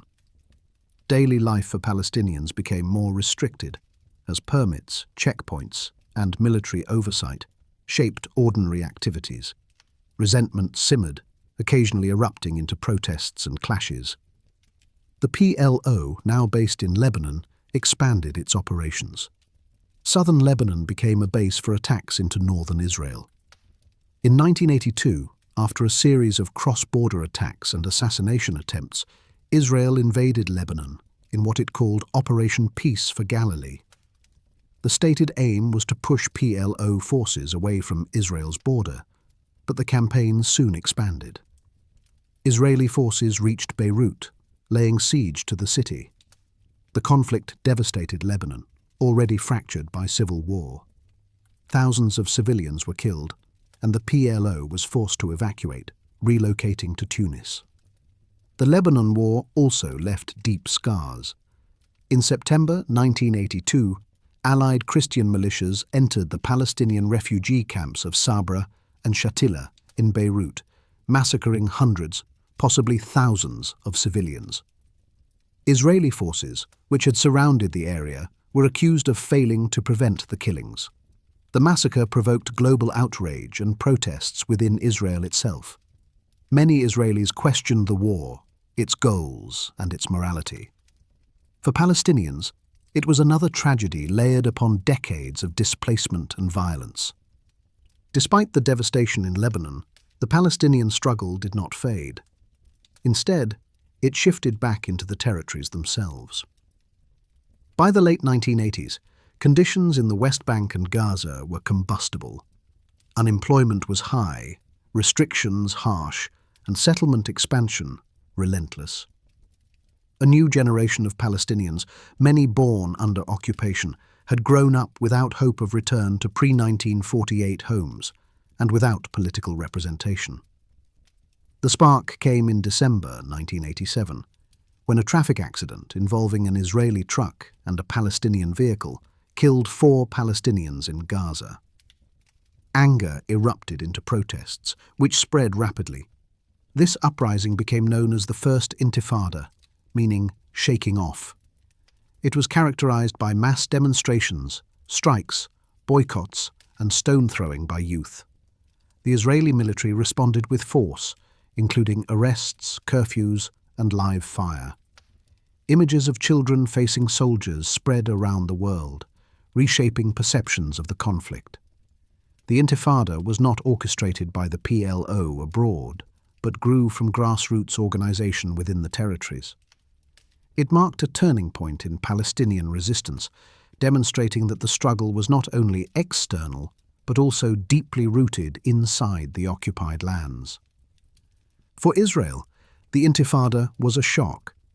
It revealed that military control could not silence a population indefinitely, and that the occupation carried a heavy moral and political cost. For Palestinians, it was a moment of empowerment, showing that even under overwhelming odds, collective action could command global attention. For the world, the images of the uprising highlighted the urgency of resolving the conflict, which by the end of the 1980s had lasted more than 4 decades with no resolution in sight. The 1970s and 1980s were decades of contrasts. They saw the first Arab-Israeli peace treaty, a landmark in diplomacy, but also the hardening of the occupation. They witnessed settlement growth that would complicate any future territorial compromise. They brought war in Lebanon and the trauma of massacres. They culminated in a popular uprising that redefined Palestinian resistance and reshaped Israeli politics. Through these years, ordinary people bore the heaviest burdens. Palestinians in refugee camps lived with overcrowding, poverty, and statelessness. Palestinians under occupation faced checkpoints, curfews, and the expansion of settlements. Israelis endured wars, terrorist attacks, and the uncertainty of hostile neighbors. Yet amid all of this, voices for peace continued to emerge. Activists, organizations, and individuals who insisted that coexistence was still possible, even if leaders faltered. The legacies of these decades are still visible. The peace with Egypt has endured, making it a cornerstone of regional stability. The settlements built in these years have grown into major towns and cities, central to disputes today. The First Intifada reshaped Palestinian politics, paving the way for future negotiations, but also deepening divisions. And the wars in Lebanon left unresolved scars that continue to influence Israel's northern frontier and Palestinian exile communities. The story of the Israel-Palestine conflict in the 1970s and 1980s is therefore not one of simple progress or decline. It is a tapestry of breakthroughs and breakdowns, where diplomacy and violence coexisted, where the dream of peace seemed briefly within reach, yet where realities of occupation and resistance defined everyday life. It was a time when international headlines focused on summits and treaties, but when the daily rhythm of checkpoints, camps, and protests told a more enduring story. Above all, it was a time that reminded the world that this conflict could not be ignored, that it touched not only the Middle East, but the conscience of humanity. The 1990s began with a sense that history itself might finally bend toward peace. The Cold War was ending, old ideologies were giving way to new alignments, and the Israel-Palestine conflict, so deeply entrenched after decades of wars, occupation, and failed diplomacy, suddenly seemed to be opening toward compromise. The decade came to symbolize hope and heartbreak, a time when Israelis and Palestinians shook hands on the White House lawn, recognized each other's right to exist, and spoke of two peoples sharing two states. Yet it was also a time when violence, assassinations, and mistrust repeatedly interrupted fragile progress. For many who lived through these years, the 1990s remain a bittersweet memory of how close peace appeared and how painfully it slipped away. The roots of this new era lay in the exhaustion of the First Intifada, which had erupted in 1987. By the early 1990s, the uprising had drawn global attention to Palestinian suffering under occupation, highlighting the daily reality of curfews, checkpoints, and the absence of political rights. It had also revealed to Israel that ruling over millions of Palestinians indefinitely was not sustainable, militarily or morally. At the same time, the PLO, long exiled in Tunis, faced challenges to its relevance. Other Palestinian groups, including Islamist movements like Hamas, were gaining popularity. For Yasser Arafat, chairman of the PLO, diplomacy offered both a chance to reclaim leadership and to secure concrete gains for his people. International shifts also created opportunity. The collapse of the Soviet Union weakened Arab states dependent on Moscow, and the Gulf War of 1990 to 91 reshaped alliances. Iraq's invasion of Kuwait fractured Arab unity, with the PLO's support for Saddam Hussein costing it valuable financial backing from Gulf monarchies. In this uncertain moment, the United States emerged as the dominant power in the region. President George H.W. Bush and Secretary of State James Baker convened the Madrid Conference in 1991, bringing Israelis, Palestinians, and neighboring Arab states to the same table for the first time. While Madrid did not deliver immediate breakthroughs, it broke psychological barriers and launched a new diplomatic track. What followed was a secret channel that would change everything. In the early 1990s, Israeli academics and Palestinian representatives began back-channel talks in Oslo, Norway. What started as informal dialogue gradually expanded with the knowledge and eventual participation of officials. In these quiet, snowy meetings far from the Middle East, negotiators forged an agreement that became known as the Oslo Accords. In September 1993, the world watched as Israeli Prime Minister Yitzhak Rabin, PLO Chairman Yasser Arafat, and US President Bill Clinton stood on the White House lawn. Rabin and Arafat shook hands, an image that would circle the globe, symbolizing a dramatic shift. The Oslo I Accord was signed, marking the first time Israel and the PLO formally recognized each other. Israel acknowledged the PLO as the legitimate representative of the Palestinian people. In return, the PLO recognized Israel's right to exist in peace and security and renounced terrorism.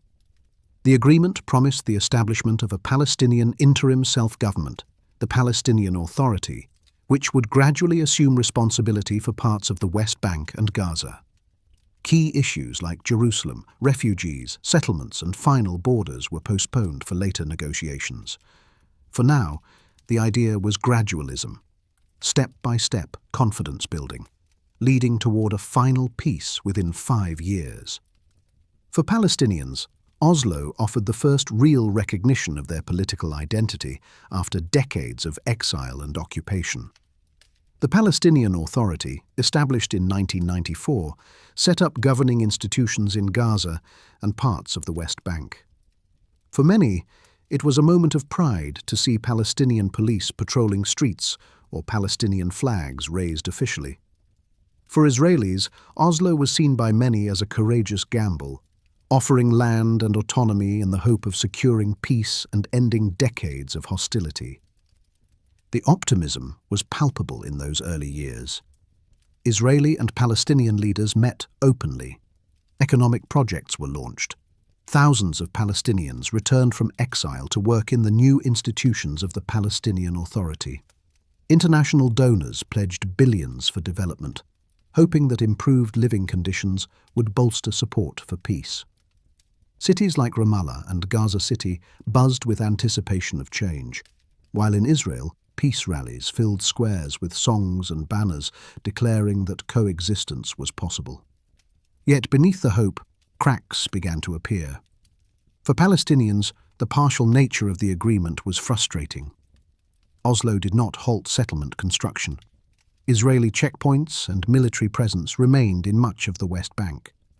Freedom of movement was still restricted. Promised economic benefits were unevenly distributed, with unemployment and poverty persisting. Many Palestinians began to suspect that autonomy was a facade, offering limited control while leaving the deeper structures of occupation intact. For Israelis, security concerns remained paramount. Waves of violence undermined confidence.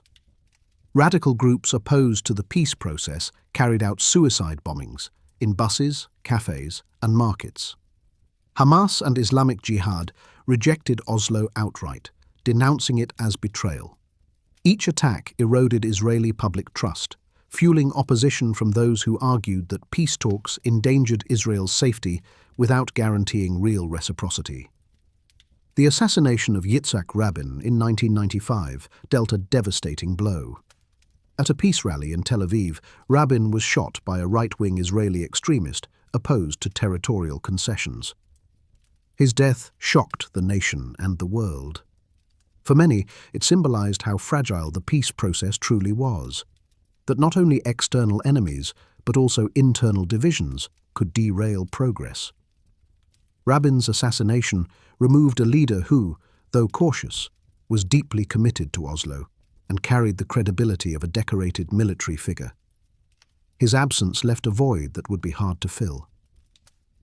Rabin's successor, Shimon Peres, tried to carry the process forward. In 1995, the Oslo II Accord was signed, expanding Palestinian self-rule to additional cities and towns. But the momentum faltered. Violence escalated and political opposition grew stronger. In 1996, Benjamin Netanyahu of the Likud party was elected prime minister on a platform critical of Oslo, pledging security first and slower negotiations. While Netanyahu did not formally cancel the accords, his government slowed implementation and expanded settlements, deepening Palestinian mistrust. The late 1990s saw continued attempts at progress. In 1998, the Wye River Memorandum, negotiated under US President Bill Clinton, aimed to revive the process. Israel agreed to further withdrawals, and the Palestinian Authority pledged stronger security cooperation. Yet implementation lagged. Each side accused the other of failing to fulfill commitments. On the ground, checkpoints remained, settlements grew, and Palestinian frustrations intensified. Meanwhile, Palestinian politics were evolving under the weight of new realities. Yasser Arafat, as head of the Palestinian Authority, wielded power, but also faced criticism for corruption, authoritarianism, and failure to deliver real statehood. Grassroots discontent simmered, particularly among youth who had grown up during the Intifada and now saw Oslo's promises unfulfilled. The rise of Hamas as a political and social force in Gaza challenged the PLO's dominance, creating new layers of division in Palestinian society.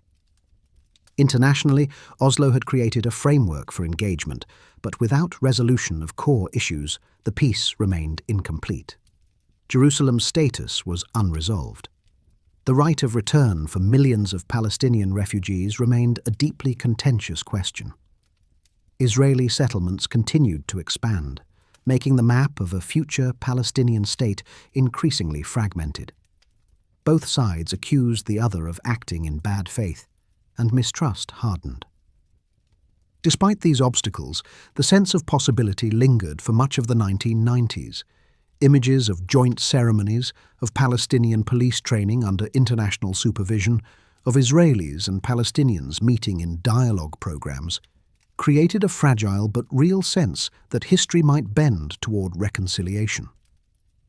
For young people, the idea of coexistence no longer felt like fantasy, but like something that might be achievable within their lifetimes. Yet by the close of the decade, the optimism was waning. Political violence persisted, negotiations stalled, and both societies grew disillusioned. Palestinians saw little change in daily life. Occupation still shaped their movements, settlements expanded, and promised independence seemed distant. Israelis saw violence continuing despite concessions, fueling skepticism that peace was possible. The assassination of Rabin had left the peace camp weakened, and hardliners gained influence. The 1990s thus remain a paradox in the history of the Israel-Palestine conflict. They were a time of unprecedented recognition and dialogue, when two peoples officially acknowledged each other and began to build frameworks for coexistence. But they were also a time of deep disillusionment, as each bombing, each delay in implementation, each act of mistrust chipped away at hope. For Palestinians, Oslo represented both recognition and disappointment. It acknowledged them as a people with political rights, yet left them without sovereignty, subject to occupation and uncertain of their future. For Israelis, Oslo represented both courage and fear, offering the prospect of peace, but also exposing vulnerabilities that violence ruthlessly exploited. The decade closed with unfinished business. The final status talks had not been held. Refugees remained in camps, Jerusalem unresolved, settlements expanding, and Gaza restless. The Palestinian Authority struggled with legitimacy, while Israeli politics swung between cautious engagement and skeptical retreat. By the end of the 1990s, the glow of the White House handshake had dimmed, leaving behind a sense that peace was possible but painfully elusive. The story of the 1990s is therefore remembered as one of fragile hope, an era when mutual recognition, the Palestinian Authority, and the Oslo framework reshaped the landscape, but also when assassinations, mistrust, and setbacks reminded the world how difficult reconciliation truly is. It was a decade where history came close to turning a page, but left the book still open, waiting for resolution. The 2000s opened with high expectations and deep uncertainty. The decade began with talk of a final peace, of resolving once and for all the issues that had lingered since the creation of Israel in 1948 and the occupation of Palestinian territories in 1967. The Oslo process had promised a path toward two states, and negotiations at Camp David in the summer of 2000 attempted to put the pieces together. Yet when the talks failed, frustration erupted into a wave of violence that would shape the decade. The years that followed became known as the Second Intifada, a period marked by suicide bombings, military incursions, assassinations, walls and barriers, political shifts, and finally the unilateral withdrawal from Gaza in 2005, which brought with it new dynamics of control and blockade. The Camp David Summit of July 2000, hosted by US President Bill Clinton, brought Israeli Prime Minister Ehud Barak and Palestinian Authority Chairman Yasser Arafat together for the most ambitious attempt yet to resolve final status issues. On the table were Jerusalem, borders, settlements, refugees, and security arrangements. Barak offered significant territorial concessions, including most of the West Bank and Gaza, though with land swaps and security conditions. Arafat, under pressure not to concede on refugees or Jerusalem, did not accept the terms. The summit ended without agreement. Each side blamed the other. Israel claimed Palestinians rejected a generous offer, while Palestinians argued that the deal left them with fragmented land, unresolved refugee rights, and control of Jerusalem tilted toward Israel. In September 2000, tensions boiled over when Israeli opposition leader Ariel Sharon visited the Haram al-Sharif, known to Jews as the Temple Mount, a site sacred to both faiths. His visit, surrounded by security forces, was seen by Palestinians as a provocation, a symbol of Israel's permanent hold over East Jerusalem. Protests erupted. Israeli police responded with force. The clashes quickly spread across the West Bank and Gaza. What began as demonstrations escalated into a full-scale uprising. This was the start of the Second Intifada, or Al-Aqsa Intifada. named after the mosque located on the contested site. The Second Intifada was far more violent than the first. Whereas the uprising of the late 1980s had been characterized largely by stone throwing and civil resistance, this new phase involved firearms, explosives, and suicide bombings. Palestinian militant groups, including Hamas, Islamic Jihad, and elements of Fatah's armed wing, launched attacks against Israeli civilians and soldiers. Suicide bombings struck buses, cafes, shopping malls, and hotels, leaving hundreds dead and thousands injured. For Israelis, these attacks created a sense of relentless fear, where everyday activities, taking public transport, dining at restaurants, sending children to school, carried risk. Israel's response was swift and overwhelming. The Israel Defense Forces launched targeted assassinations of militant leaders, airstrikes, and large-scale incursions into Palestinian cities. In 2002, following a wave of deadly bombings, including the attack at the Park Hotel in Netanya during Passover, Israel launched Operation Defensive Shield, its largest military campaign in the West Bank since 1967. Cities such as Jenin, Nablus, Ramallah, and Bethlehem were invaded, infrastructure destroyed, and thousands arrested. Curfews, checkpoints, and closures became routine, grinding daily Palestinian life to a halt. The violence deeply scarred both societies. Between 2000 and 2005, thousands of Palestinians and Israelis were killed, many of them civilians. The economic toll was severe. Palestinian unemployment skyrocketed as workers could no longer access jobs in Israel, while Israeli tourism and business sectors slumped under the weight of constant attacks. Trust between the two peoples, already fragile, eroded further. The dream of peace that had seemed possible in the 1990s gave way to bitterness, anger, and despair. Amid the violence, Israel began constructing a separation barrier called the security fence by Israelis and the apartheid wall by Palestinians.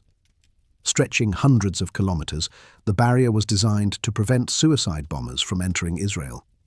To many Israelis, it provided a sense of security, as attacks inside Israel declined once sections were completed. To Palestinians, it represented land seizure, as the wall often veered deep into the West Bank, separating farmers from their land, dividing villages, and enclosing communities. The barrier became one of the most visible symbols of the new era, a concrete and steel embodiment of mistrust and division. The political landscape also shifted dramatically. In 2001, Ariel Sharon, the man whose controversial visit had sparked the Intifada, was elected Prime Minister of Israel. Sharon took a hardline approach, arguing that there was no partner for peace on the Palestinian side.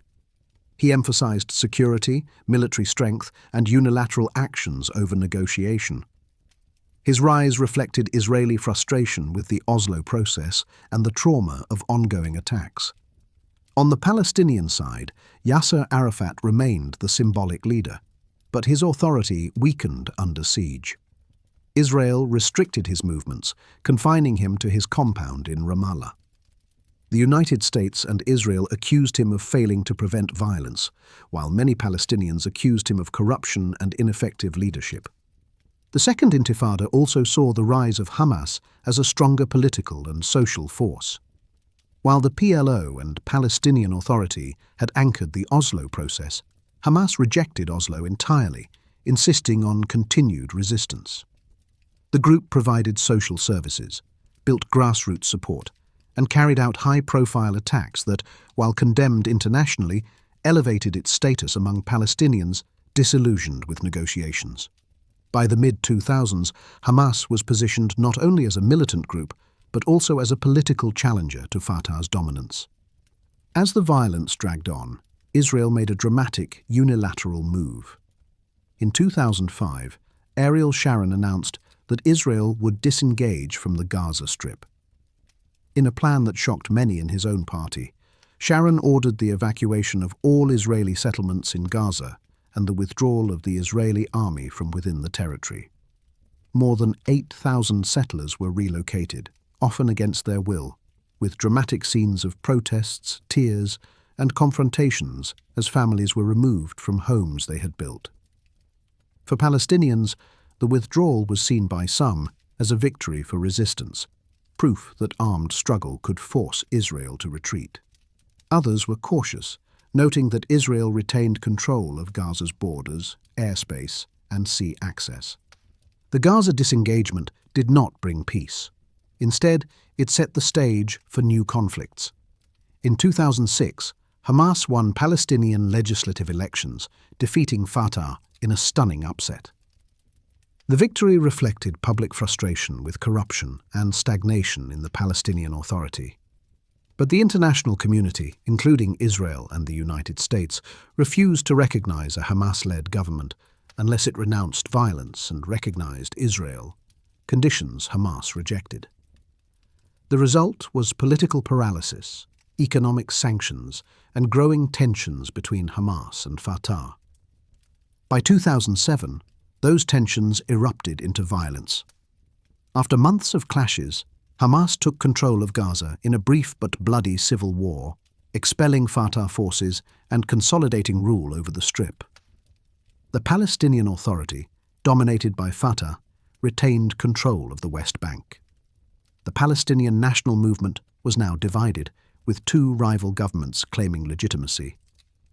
Israel, along with Egypt, imposed a blockade on Gaza, restricting the movement of goods and people. The blockade, justified by Israel as necessary to prevent weapons smuggling, led to widespread hardship, high unemployment, and shortages of essential goods for Gaza's population. The decade closed with further escalation.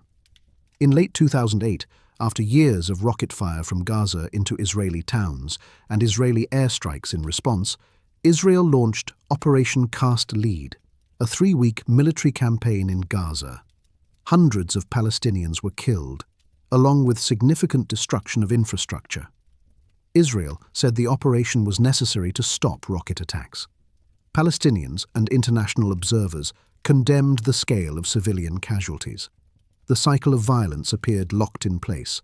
Hamas fired rockets, Israel responded with overwhelming force, and civilians on both sides suffered the consequences.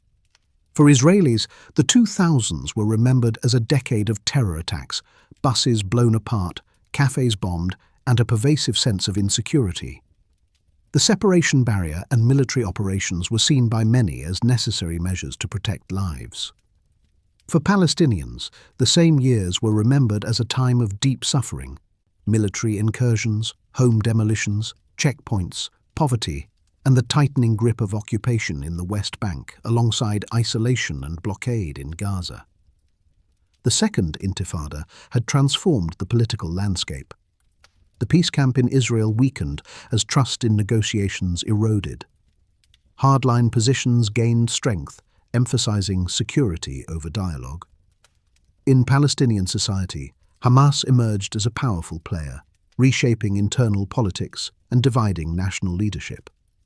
The hopes of the Oslo era seemed distant memories, replaced by mutual suspicion and recurring cycles of violence. Yet even in these darkest years, there were voices calling for peace. Israeli and Palestinian activists continued to organize dialogue, humanitarian cooperation, and grassroots initiatives. Families who had lost loved ones formed organizations demanding reconciliation, not revenge. International actors tried to revive negotiations, launching the Roadmap for Peace in 2003, though with little success. These voices, while often drowned out by the noise of conflict, served as reminders that the desire for peace had not vanished, even if the road toward it was blocked. The 2000s were thus a decade of broken promises and hardened realities. The failure of Camp David and the eruption of the Second Intifada shattered the optimism of the 1990s. Violence scarred both societies, leaving memories of trauma and mistrust. The Gaza disengagement, while dramatic, did not end conflict, but reconfigured it into new forms of siege and division. By the decade's end, the Israel-Palestine conflict had entered a new phase, one where two peoples lived increasingly apart, divided not only by walls and blockades, but also by deep psychological wounds. The story of the 2000s remains crucial for understanding the present.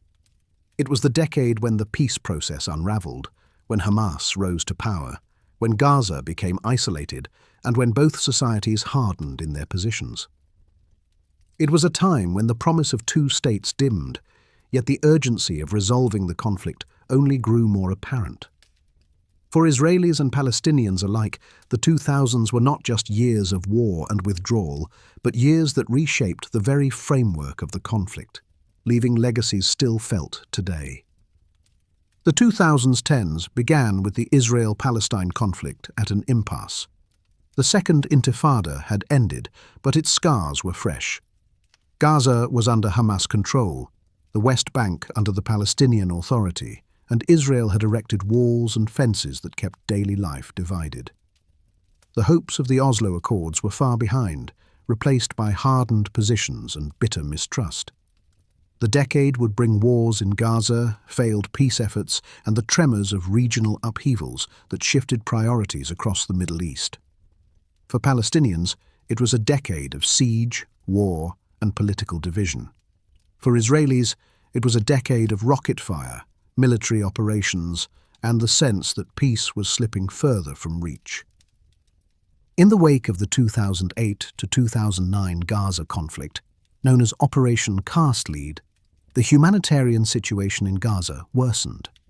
The blockade imposed by Israel and Egypt, restricting goods and movement, meant shortages of fuel, medicine, and building materials. Unemployment soared. At the same time, Hamas consolidated control, running its own security forces, courts, and ministries. Rockets continued to be launched from Gaza into southern Israel, striking towns like Sderot and Ashkelon. Israel responded with targeted airstrikes and periodic escalations. The cycle of tit-for-tat violence became the background rhythm of the decade. In 2012, the conflict flared again with Operation Pillar of Defense. After an increase in rocket attacks and the targeted killing of a Hamas military commander, Israel launched airstrikes across Gaza. Hamas and other groups responded with barrages of rockets, some reaching Tel Aviv and Jerusalem for the first time. For Israelis, this was a shocking reminder of vulnerability. For Palestinians, the days of bombardment brought death and destruction to crowded neighborhoods. After 8 days, a ceasefire was brokered with Egyptian mediation, but the underlying issues remained unresolved. The deadliest confrontation of the decade came in 2014 with Operation Protective Edge. Triggered by the kidnapping and killing of 3 Israeli teenagers in the West Bank, followed by the killing of a Palestinian youth in Jerusalem, tensions boiled over into violence. Hamas and other groups increased rocket fire. Israel launched a massive military campaign, first with airstrikes, then with a ground invasion into Gaza. The stated goal was to stop rocket attacks and destroy tunnels used by militants to cross into Israel. For 7 weeks, Gaza was engulfed in war. More than 2,000 Palestinians were killed, many of them civilians, and vast swaths of Gaza's infrastructure, homes, schools, hospitals, and power plants were damaged or destroyed. 73 Israelis, mostly soldiers, also lost their lives. The images of devastation, broadcast worldwide, fueled international debate over proportionality, human rights, and the future of Gaza. For residents of Gaza, Protective Edge was a trauma that compounded years of hardship under blockade. Families fled bombardments, only to find no safe place in the densely populated strip. Reconstruction was slow, hampered by restrictions on imports. For Israelis, the war reinforced a sense that Hamas's rockets and tunnels posed an intolerable threat that justified military operations. The psychological toll was also heavy, with families spending weeks in bomb shelters, children growing up under constant sirens, and cities disrupted by fear of attack. Throughout the decade, Gaza remained the flashpoint, but the West Bank faced its own challenges. Settlements continued to expand, with new housing units approved year after year. Checkpoints and the separation barrier restricted Palestinian movement, shaping daily life with delays and detours. The Palestinian Authority, led by Mahmoud Abbas, maintained security cooperation with Israel, but was criticized by many Palestinians as ineffective and disconnected from their struggles. Abbas's government, dependent on international aid, was unable to deliver meaningful progress toward statehood. Efforts at peace talks were revived but consistently faltered. In 2010, US President Barack Obama tried to restart negotiations, pressing Israel to freeze settlement construction. Talks began briefly but collapsed within weeks when the freeze expired. In 2013 and 2014, Secretary of State John Kerry invested months in shuttle diplomacy, bringing Israeli and Palestinian negotiators together for intensive discussions. Hopes rose that a comprehensive deal might be possible. But disagreements over borders, Jerusalem, security, and the recognition of Israel as a Jewish state proved insurmountable. Settlement activity continued, Palestinian divisions persisted, and the talks ended in failure. The sense that diplomacy could deliver results grew weaker with each collapse. Meanwhile, the broader region was transforming. The Arab Spring of 2011 brought protests, revolutions, and civil wars across the Middle East. In Egypt, longtime President Hosni Mubarak was ousted, and for a time the Muslim Brotherhood took power before being removed by the military. In Syria, protests spiraled into a brutal civil war that devastated the country and drew in regional and global powers. Libya and Yemen also descended into chaos. For Palestinians, the Arab Spring was initially a moment of inspiration, proof that popular uprisings could reshape politics. But as violence consumed the region, Palestinian issues faded from the forefront of Arab diplomacy. Arab governments became preoccupied with their own survival, security, and regional rivalries. This shift left Palestinians feeling abandoned. While Arab states had long championed their cause, the turmoil of the Arab Spring meant less attention and fewer resources devoted to Palestine. For Israel, the upheavals underscored the dangers of instability. Israeli leaders pointed to Syria's collapse, Libya's chaos, and Egypt's turbulence as evidence that security had to come before risky peace deals. The lesson drawn by many Israelis was that territorial withdrawals could create vacuums filled by extremists. This argument further weakened support for compromise. The rise of new militant groups also reshaped the region. The emergence of ISIS in Iraq and Syria, with its radical ideology and brutal tactics, created new fears. Israel faced rocket fire not only from Hamas, but also from smaller groups inspired by global jihad. For Palestinians, the rise of ISIS diverted international sympathy and focus, making their struggle less central on the world stage. Another key shift of the 2000s was the changing role of the United States. While Washington remained the dominant mediator, its credibility was questioned. Palestinians grew disillusioned with US bias toward Israel, especially as settlement expansion continued without serious consequences. Under President Donald Trump, US policy shifted dramatically. The administration recognized Jerusalem as Israel's capital in 2017, moving the US embassy there the following year. This broke with decades of American policy and angered Palestinians who see East Jerusalem as the capital of their future state. The US also cut funding to UNRWA, the agency supporting Palestinian refugees, deepening humanitarian challenges. Palestinians declared that the US could no longer be an honest broker.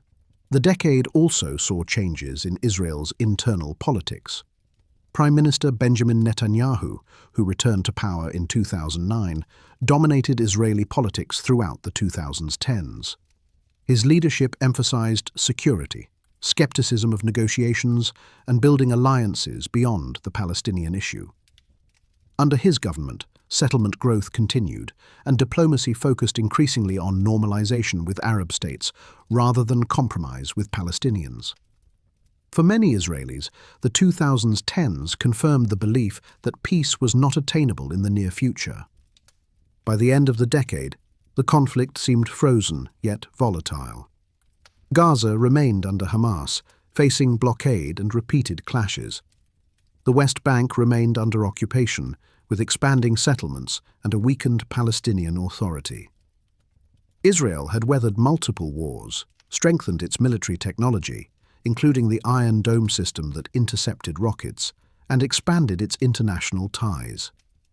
Palestinians, divided and constrained, felt increasingly marginalized, both regionally and globally. The 2010s thus stand as a decade of wars in Gaza and stalemates in peace. Operation Cast Lead, Operation Pillar of Defense, and Operation Protective Edge each brought cycles of violence and destruction without resolving core issues. The Arab Spring transformed the region but left Palestinians more isolated. US diplomacy faltered while Israeli and Palestinian politics hardened. For ordinary people, the decade meant more years of fear, frustration, and waiting for leadership, for change, for peace that never arrived. And yet, even amid the bleakness, moments of resilience shone through. Gazan families rebuilt homes again and again despite the blockade.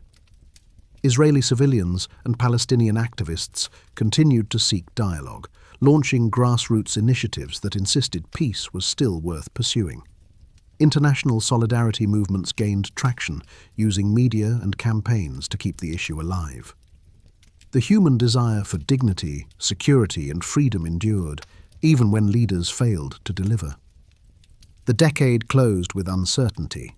New alliances were emerging in the region, with Arab states beginning to normalize relations with Israel.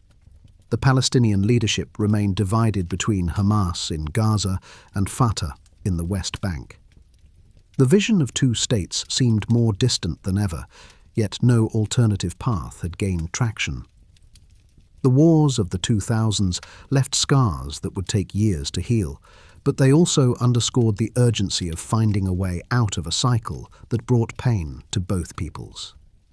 The 2020s opened with the conflict between Israelis and Palestinians still unresolved, yet the landscape was beginning to shift in ways that surprised many observers. After decades in which the Arab-Israeli conflict had been seen as central to regional politics, a new wave of diplomacy began changing the balance. The Abraham Accords, signed in 2020, marked a dramatic break with the long-standing consensus that normalization between Israel and Arab states should come only after a resolution of the Palestinian question. At the same time, tensions inside Jerusalem continued to flare. Gaza saw new wars and escalations, and global attention oscillated between the conflict and other crises, such as the COVID-19 pandemic and the war in Ukraine. The Abraham Accords were announced in August 2020, when the United Arab Emirates and Israel declared they would establish diplomatic relations, followed shortly after by Bahrain, Sudan, and Morocco. These agreements, brokered by the United States under President Donald Trump, represented a watershed moment in Middle Eastern diplomacy. For Israel, they provided recognition, economic opportunities, and a sense of breaking out of isolation in the region. For the Arab states that signed, the accords brought benefits ranging from US weapons deals to economic partnerships with Israel. For Palestinians, however, the accords were seen as a betrayal. For decades, Arab leaders had insisted that peace with Israel would only follow a just resolution for the Palestinians. Now, normalization had proceeded without such a resolution, leaving Palestinians feeling abandoned. The accords reshaped alliances and priorities. Arab states that once positioned themselves as defenders of Palestinian rights were now openly trading with Israel, cooperating on technology, tourism, and security. While leaders in the UAE and Bahrain spoke of continuing to support Palestinian aspirations, the symbolism was clear. The Palestinian issue was no longer the central key to regional diplomacy. Israel could forge peace with Arab neighbors without first making peace with Palestinians. This reality shook assumptions that had guided negotiations since the 1970s. Yet, normalization did not mean calm on the ground. In May 2021, tensions in Jerusalem erupted into one of the most serious flare-ups in years. The immediate spark was a long-running legal battle over the potential eviction of Palestinian families from the Sheikh Jarrah neighborhood in East Jerusalem. For Palestinians, the case symbolized a broader pattern of displacement and settlement in East Jerusalem. Protests grew, drawing attention not only to housing disputes, but also to broader grievances about access to land and rights. Israeli police clashes with worshippers at the Al-Aqsa Mosque compound during Ramadan further inflamed anger, with images of stun grenades and smoke inside one of Islam's holiest sites spreading worldwide. As tensions escalated, Hamas launched rockets from Gaza toward Jerusalem, declaring itself the defender of the holy city. Israel responded with massive airstrikes, targeting Hamas infrastructure, but also hitting residential buildings and civilian areas. The 11-day conflict that followed, sometimes referred to as the Gaza War of 2021, killed more than 200 Palestinians and over a dozen Israelis. Buildings collapsed, families were displaced, and once again civilians bore the brunt of violence. Although a ceasefire was eventually reached, the conflict underscored how quickly events in Jerusalem could ignite wider war, and how Gaza remained trapped in cycles of escalation and devastation. For many Palestinians, the events of 2021 reinforced feelings of marginalization. The international community condemned the violence, but made little progress toward addressing root causes. Humanitarian aid flowed into Gaza after the war, but the blockade remained, leaving long-term reconstruction slow and fragile. For Israelis, the war was another reminder of vulnerability, as cities across the country came under rocket fire, testing the limits of the Iron Dome missile defense system. The conflict also saw outbreaks of communal violence within Israel itself, as Jewish and Arab citizens clashed in mixed cities, such as Lod and Haifa, exposing internal fractures often overlooked in the broader narrative. The 2020s also brought shifts in global attention. The COVID-19 pandemic dominated headlines in 2020 and 2021, pushing the Israel-Palestine conflict out of the center of international focus. Later, Russia's invasion of Ukraine in 2022 further consumed global diplomacy and resources. For Palestinians, this meant their plight was less visible on the world stage. For Israel, it meant greater freedom to pursue policies without intense scrutiny. Yet the conflict remained simmering, breaking into the news cycle whenever violence erupted, only to fade again as global crises mounted elsewhere. On the diplomatic front, new U.S. leadership under President Joe Biden signaled changes, but also continuity. Biden restored some aid to Palestinians and reopened dialogue with the Palestinian Authority, reversing some of Trump's cuts. Yet he did not reverse the recognition of Jerusalem as Israel's capital, nor did he prioritize renewed peace negotiations. Instead, the U.S. focused on maintaining stability and encouraging further regional normalization. Palestinians, still divided between Hamas in Gaza and the Palestinian Authority in the West Bank, saw little progress toward statehood. Elections scheduled for 2021 were postponed indefinitely by Mahmoud Abbas, fueling frustration among younger Palestinians who felt leadership was stagnant and unrepresentative. Meanwhile, violence in Gaza flared repeatedly throughout the early 2020s. Beyond the 2021 war, sporadic escalations continued as smaller groups fired rockets and Israel responded with airstrikes. The humanitarian toll deepened, with poverty and unemployment among the highest in the world. International organizations warned of crisis after crisis, with electricity shortages, water contamination, and medical facilities struggling to cope. While international donors pledged support, reconstruction was slowed by political divisions, restrictions on materials, and fears that aid would strengthen militant groups. In the West Bank, settlement expansion continued, with new housing units approved in contested areas. Checkpoints and military presence remained part of daily life for Palestinians. For many Israelis, settlements were seen as natural extensions of their state, while for Palestinians, they represented ongoing encroachment on land meant for a future state. Clashes over land and demolitions continued to fuel anger, often spilling into wider protests and confrontations. Jerusalem remained a flashpoint throughout the decade. Beyond Sheikh Jarrah, disputes over access to the Al-Aqsa Mosque compound continued to trigger tensions. Israeli security measures, restrictions on worshippers, and periodic incursions by right-wing activists provoked Palestinian protests. Each incident carried the risk of sparking wider conflict, as the city's religious significance amplified every confrontation. For Palestinians, East Jerusalem remained the desired capital of a future state. For Israelis, the city was their undivided capital. The two visions clashed daily on the ground, with no resolution in sight. At the same time, the Abraham Accords continued to ripple across the region. While Palestinians criticized them as sidelining their cause, the agreements created new dynamics of cooperation between Israel and Arab states. Trade increased, tourism opened, and joint ventures in technology and security flourished. Israel deepened ties with the UAE and Bahrain, and discussions of potential normalization with Saudi Arabia grew louder.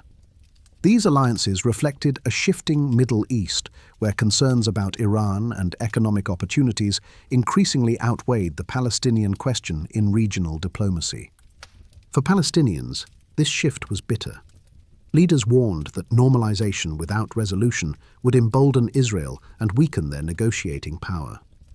Yet they also recognized that new strategies might be needed to keep their cause alive in a changing world. Some turned to international forums such as the United Nations, while others leaned on grassroots activism, social media campaigns, and alliances with civil society worldwide. The Boycott, Divestment and Sanctions (BDS) movement gained renewed attention, though it was met with legal pushback in some Western countries. For Israelis, the 2020s brought a sense of growing acceptance in the region, even as conflict with Palestinians persisted. Normalization agreements bolstered the idea that peace with Arab states could proceed independently of the Palestinian issue. Yet the wars in Gaza and unrest in Jerusalem showed that the conflict could not be ignored. Security remained a constant concern, and the dream of a permanent resolution remained elusive. The decade also saw political turbulence within Israel itself. Benjamin Netanyahu faced corruption charges and repeated elections, creating uncertainty about leadership. Shifting coalitions briefly unseated him in 2021, only for him to return to power later. These internal dynamics influence policy toward Palestinians as governments balance domestic politics with regional diplomacy.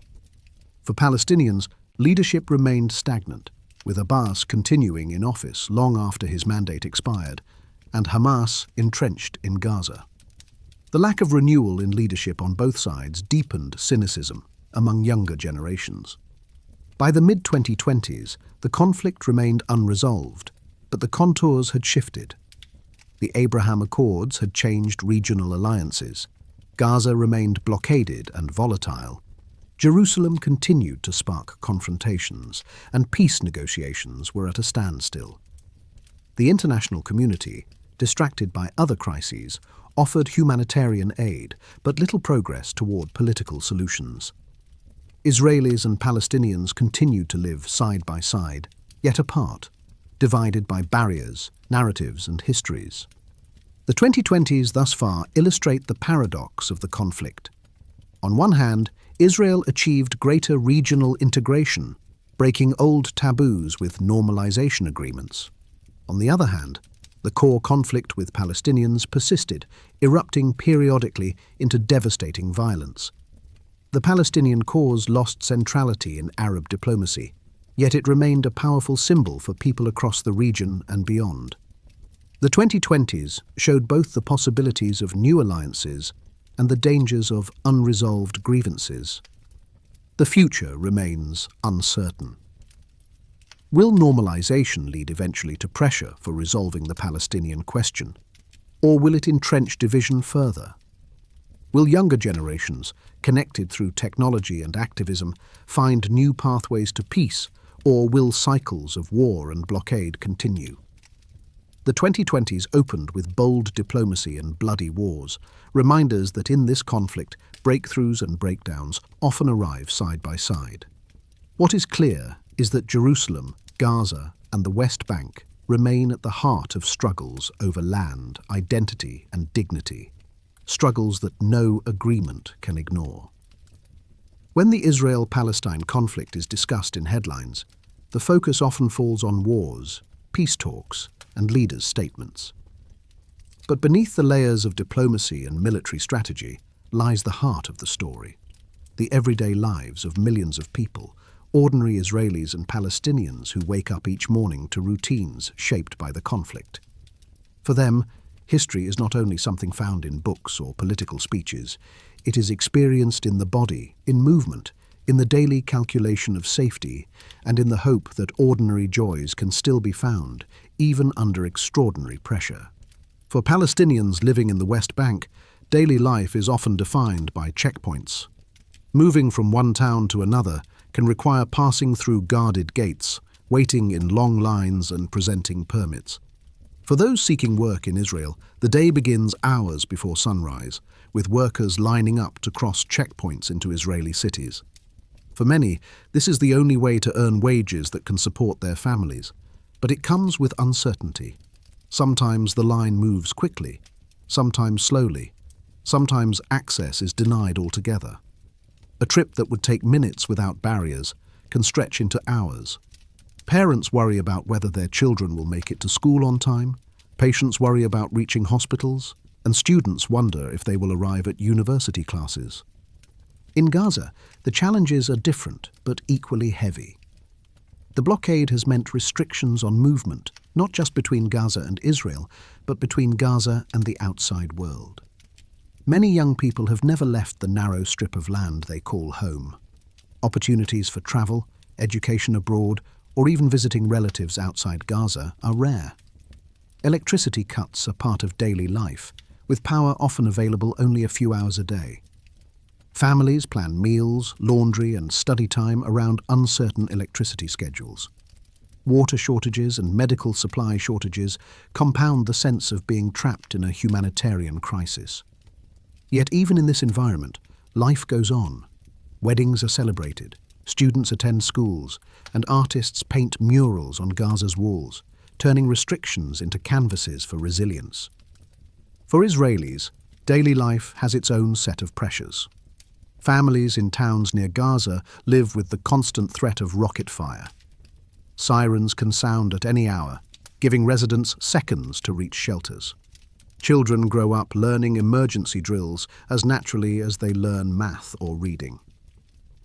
The Iron Dome defense system has intercepted thousands of rockets, but the psychological toll remains. A mother might hesitate to drive on a highway near Gaza, wondering whether she can protect her children if a rocket alarm goes off. A shopkeeper might close early during a tense week, not because his store has been damaged, but because the rhythm of life bends around fear of sudden attack. In mixed cities such as Haifa, Jaffa, or Jerusalem, Jewish and Arab citizens live side by side, often working together, shopping in the same markets, and sending their children to schools that overlap. Daily coexistence is part of life, but so is tension.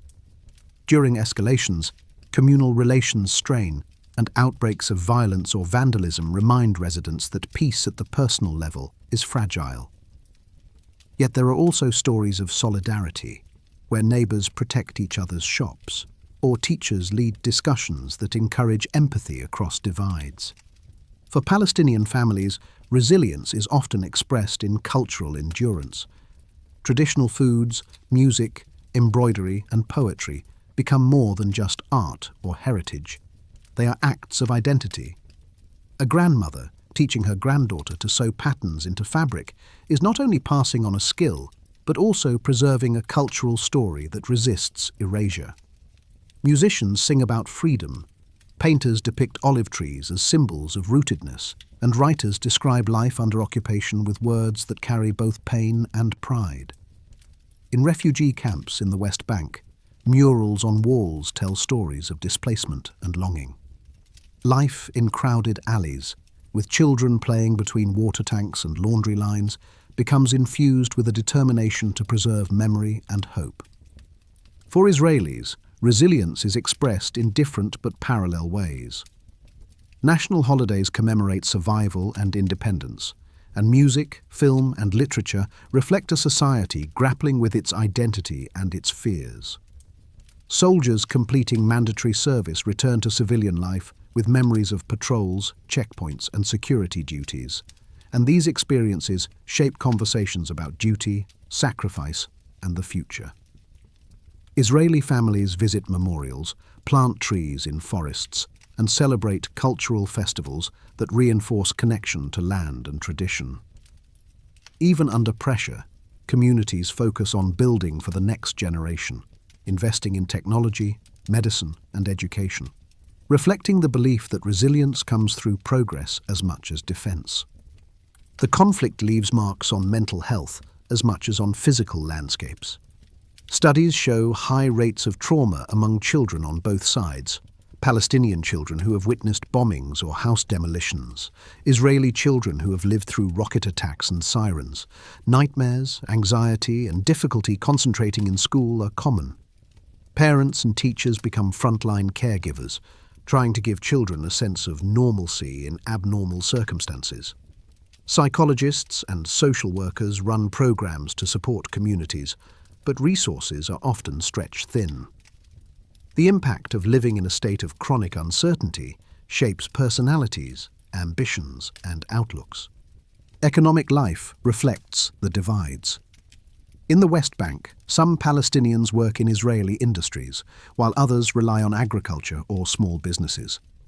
Restrictions on trade and movement limit growth, yet Palestinian entrepreneurs find ways to innovate. Technology startups emerge even under pressure, and local crafts find markets abroad.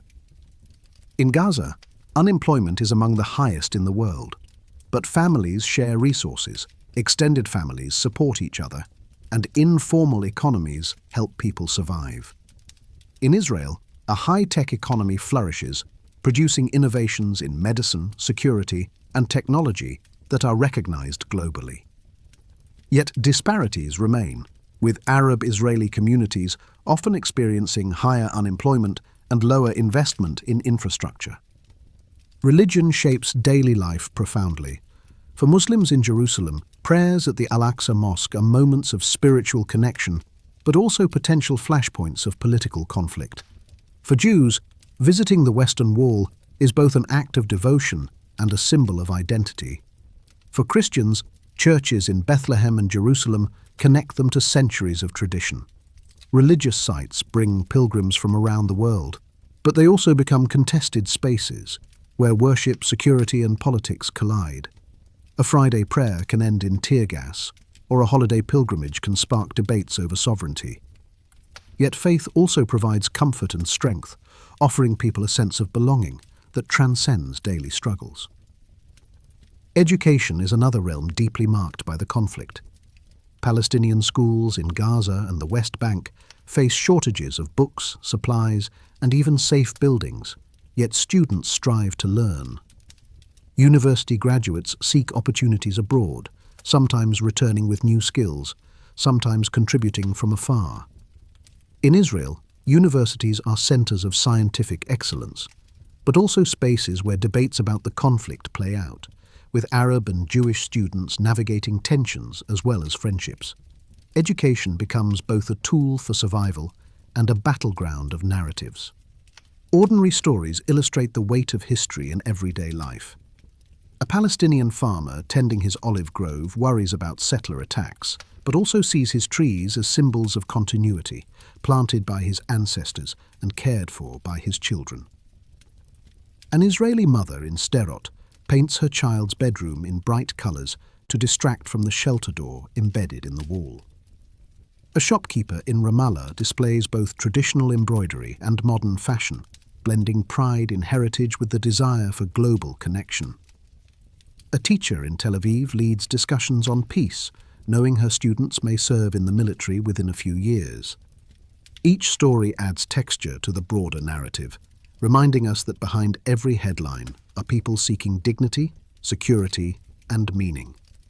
The human impact of the conflict is not only pain, but also endurance. Palestinians celebrate weddings with music and dance even under curfews. Israelis hold festivals and concerts even during tense periods, refusing to let fear define life. Cultural endurance becomes a form of resistance on both sides, a way of saying that life continues, that joy has a place even in struggle. Literature, art, and storytelling preserve memory, while also pointing toward the possibility of healing. For both peoples, everyday life is shaped by contradictions. Fear and hope coexist. Anger and empathy intermingle.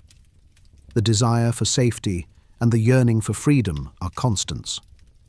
The voices on the ground, parents, children, workers, students, elders, remind us that the conflict is not abstract.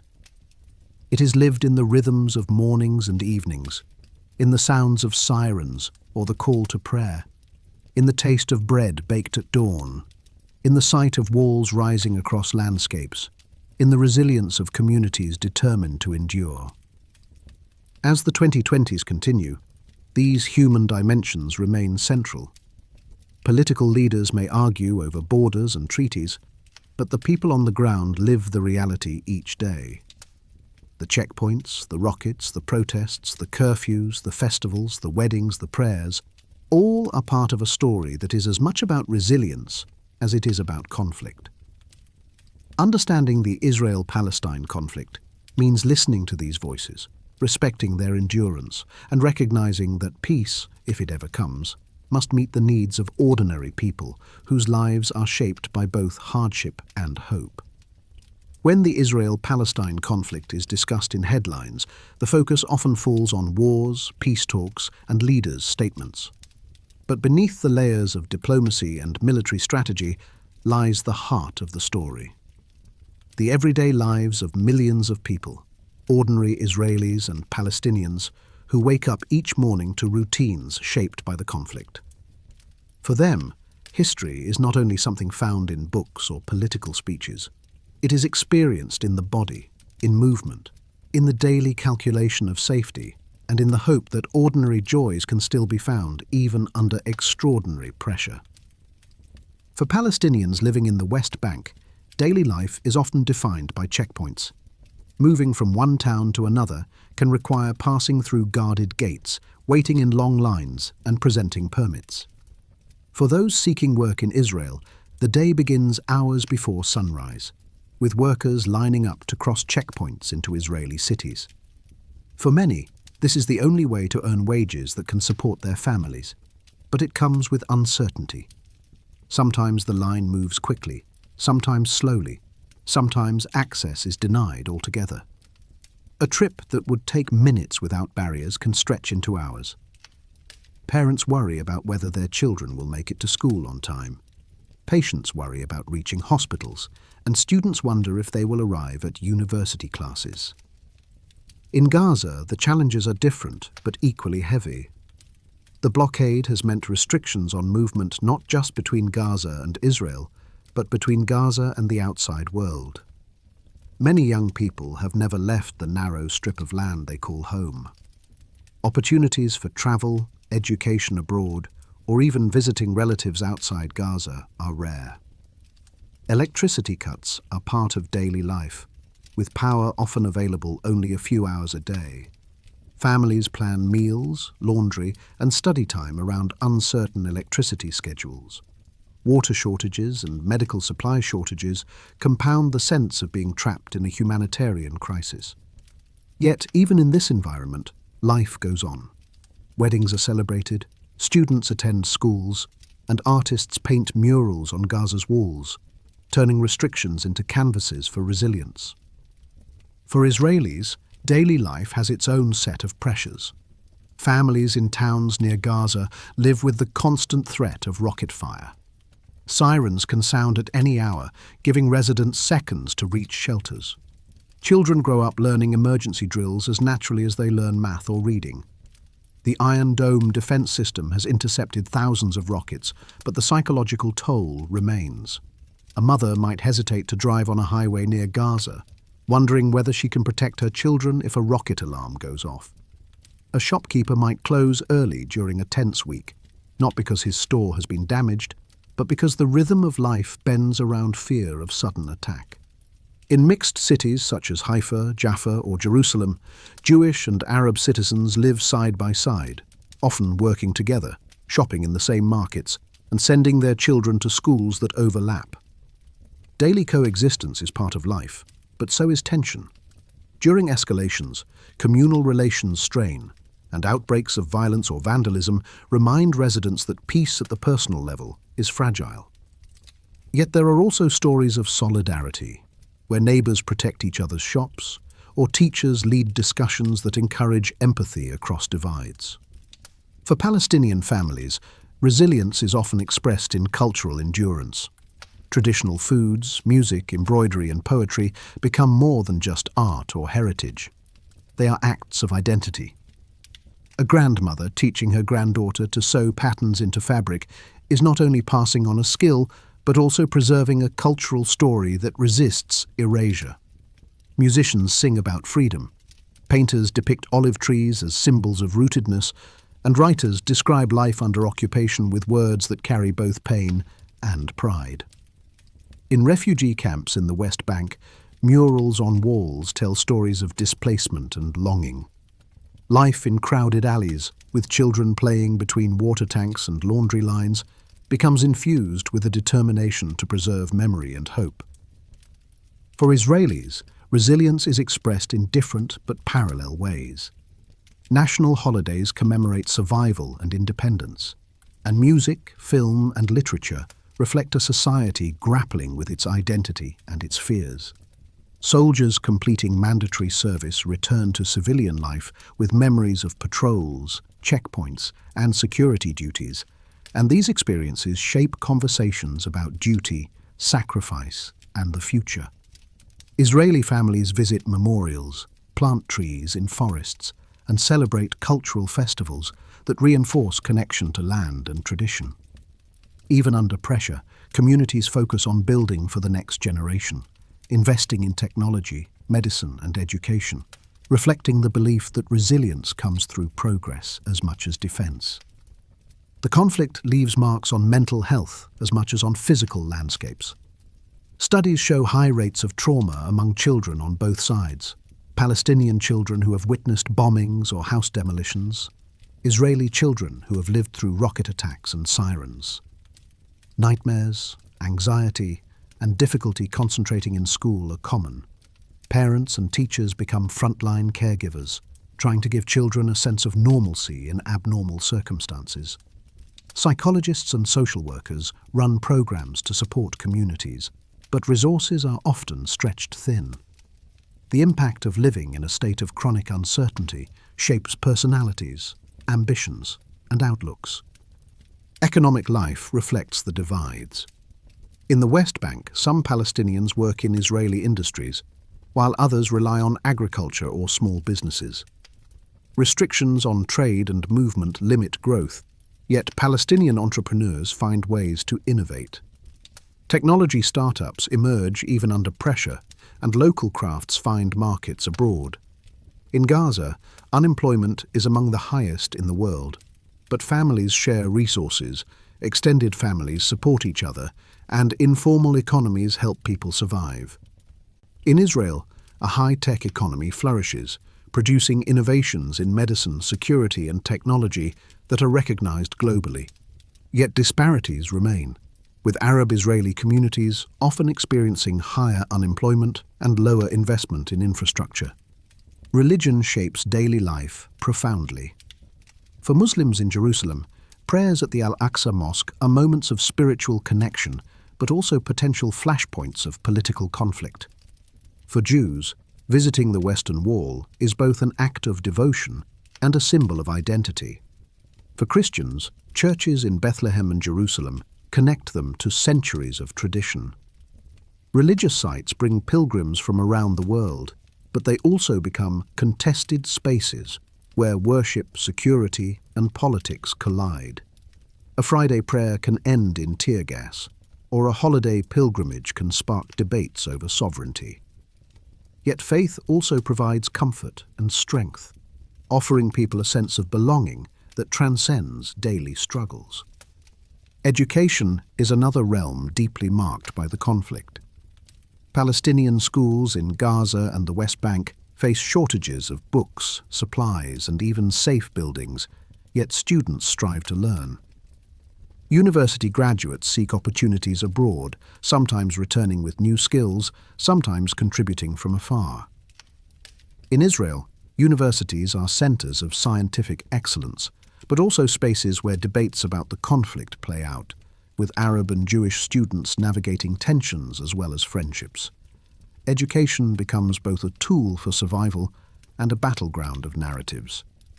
Ordinary stories illustrate the weight of history in everyday life.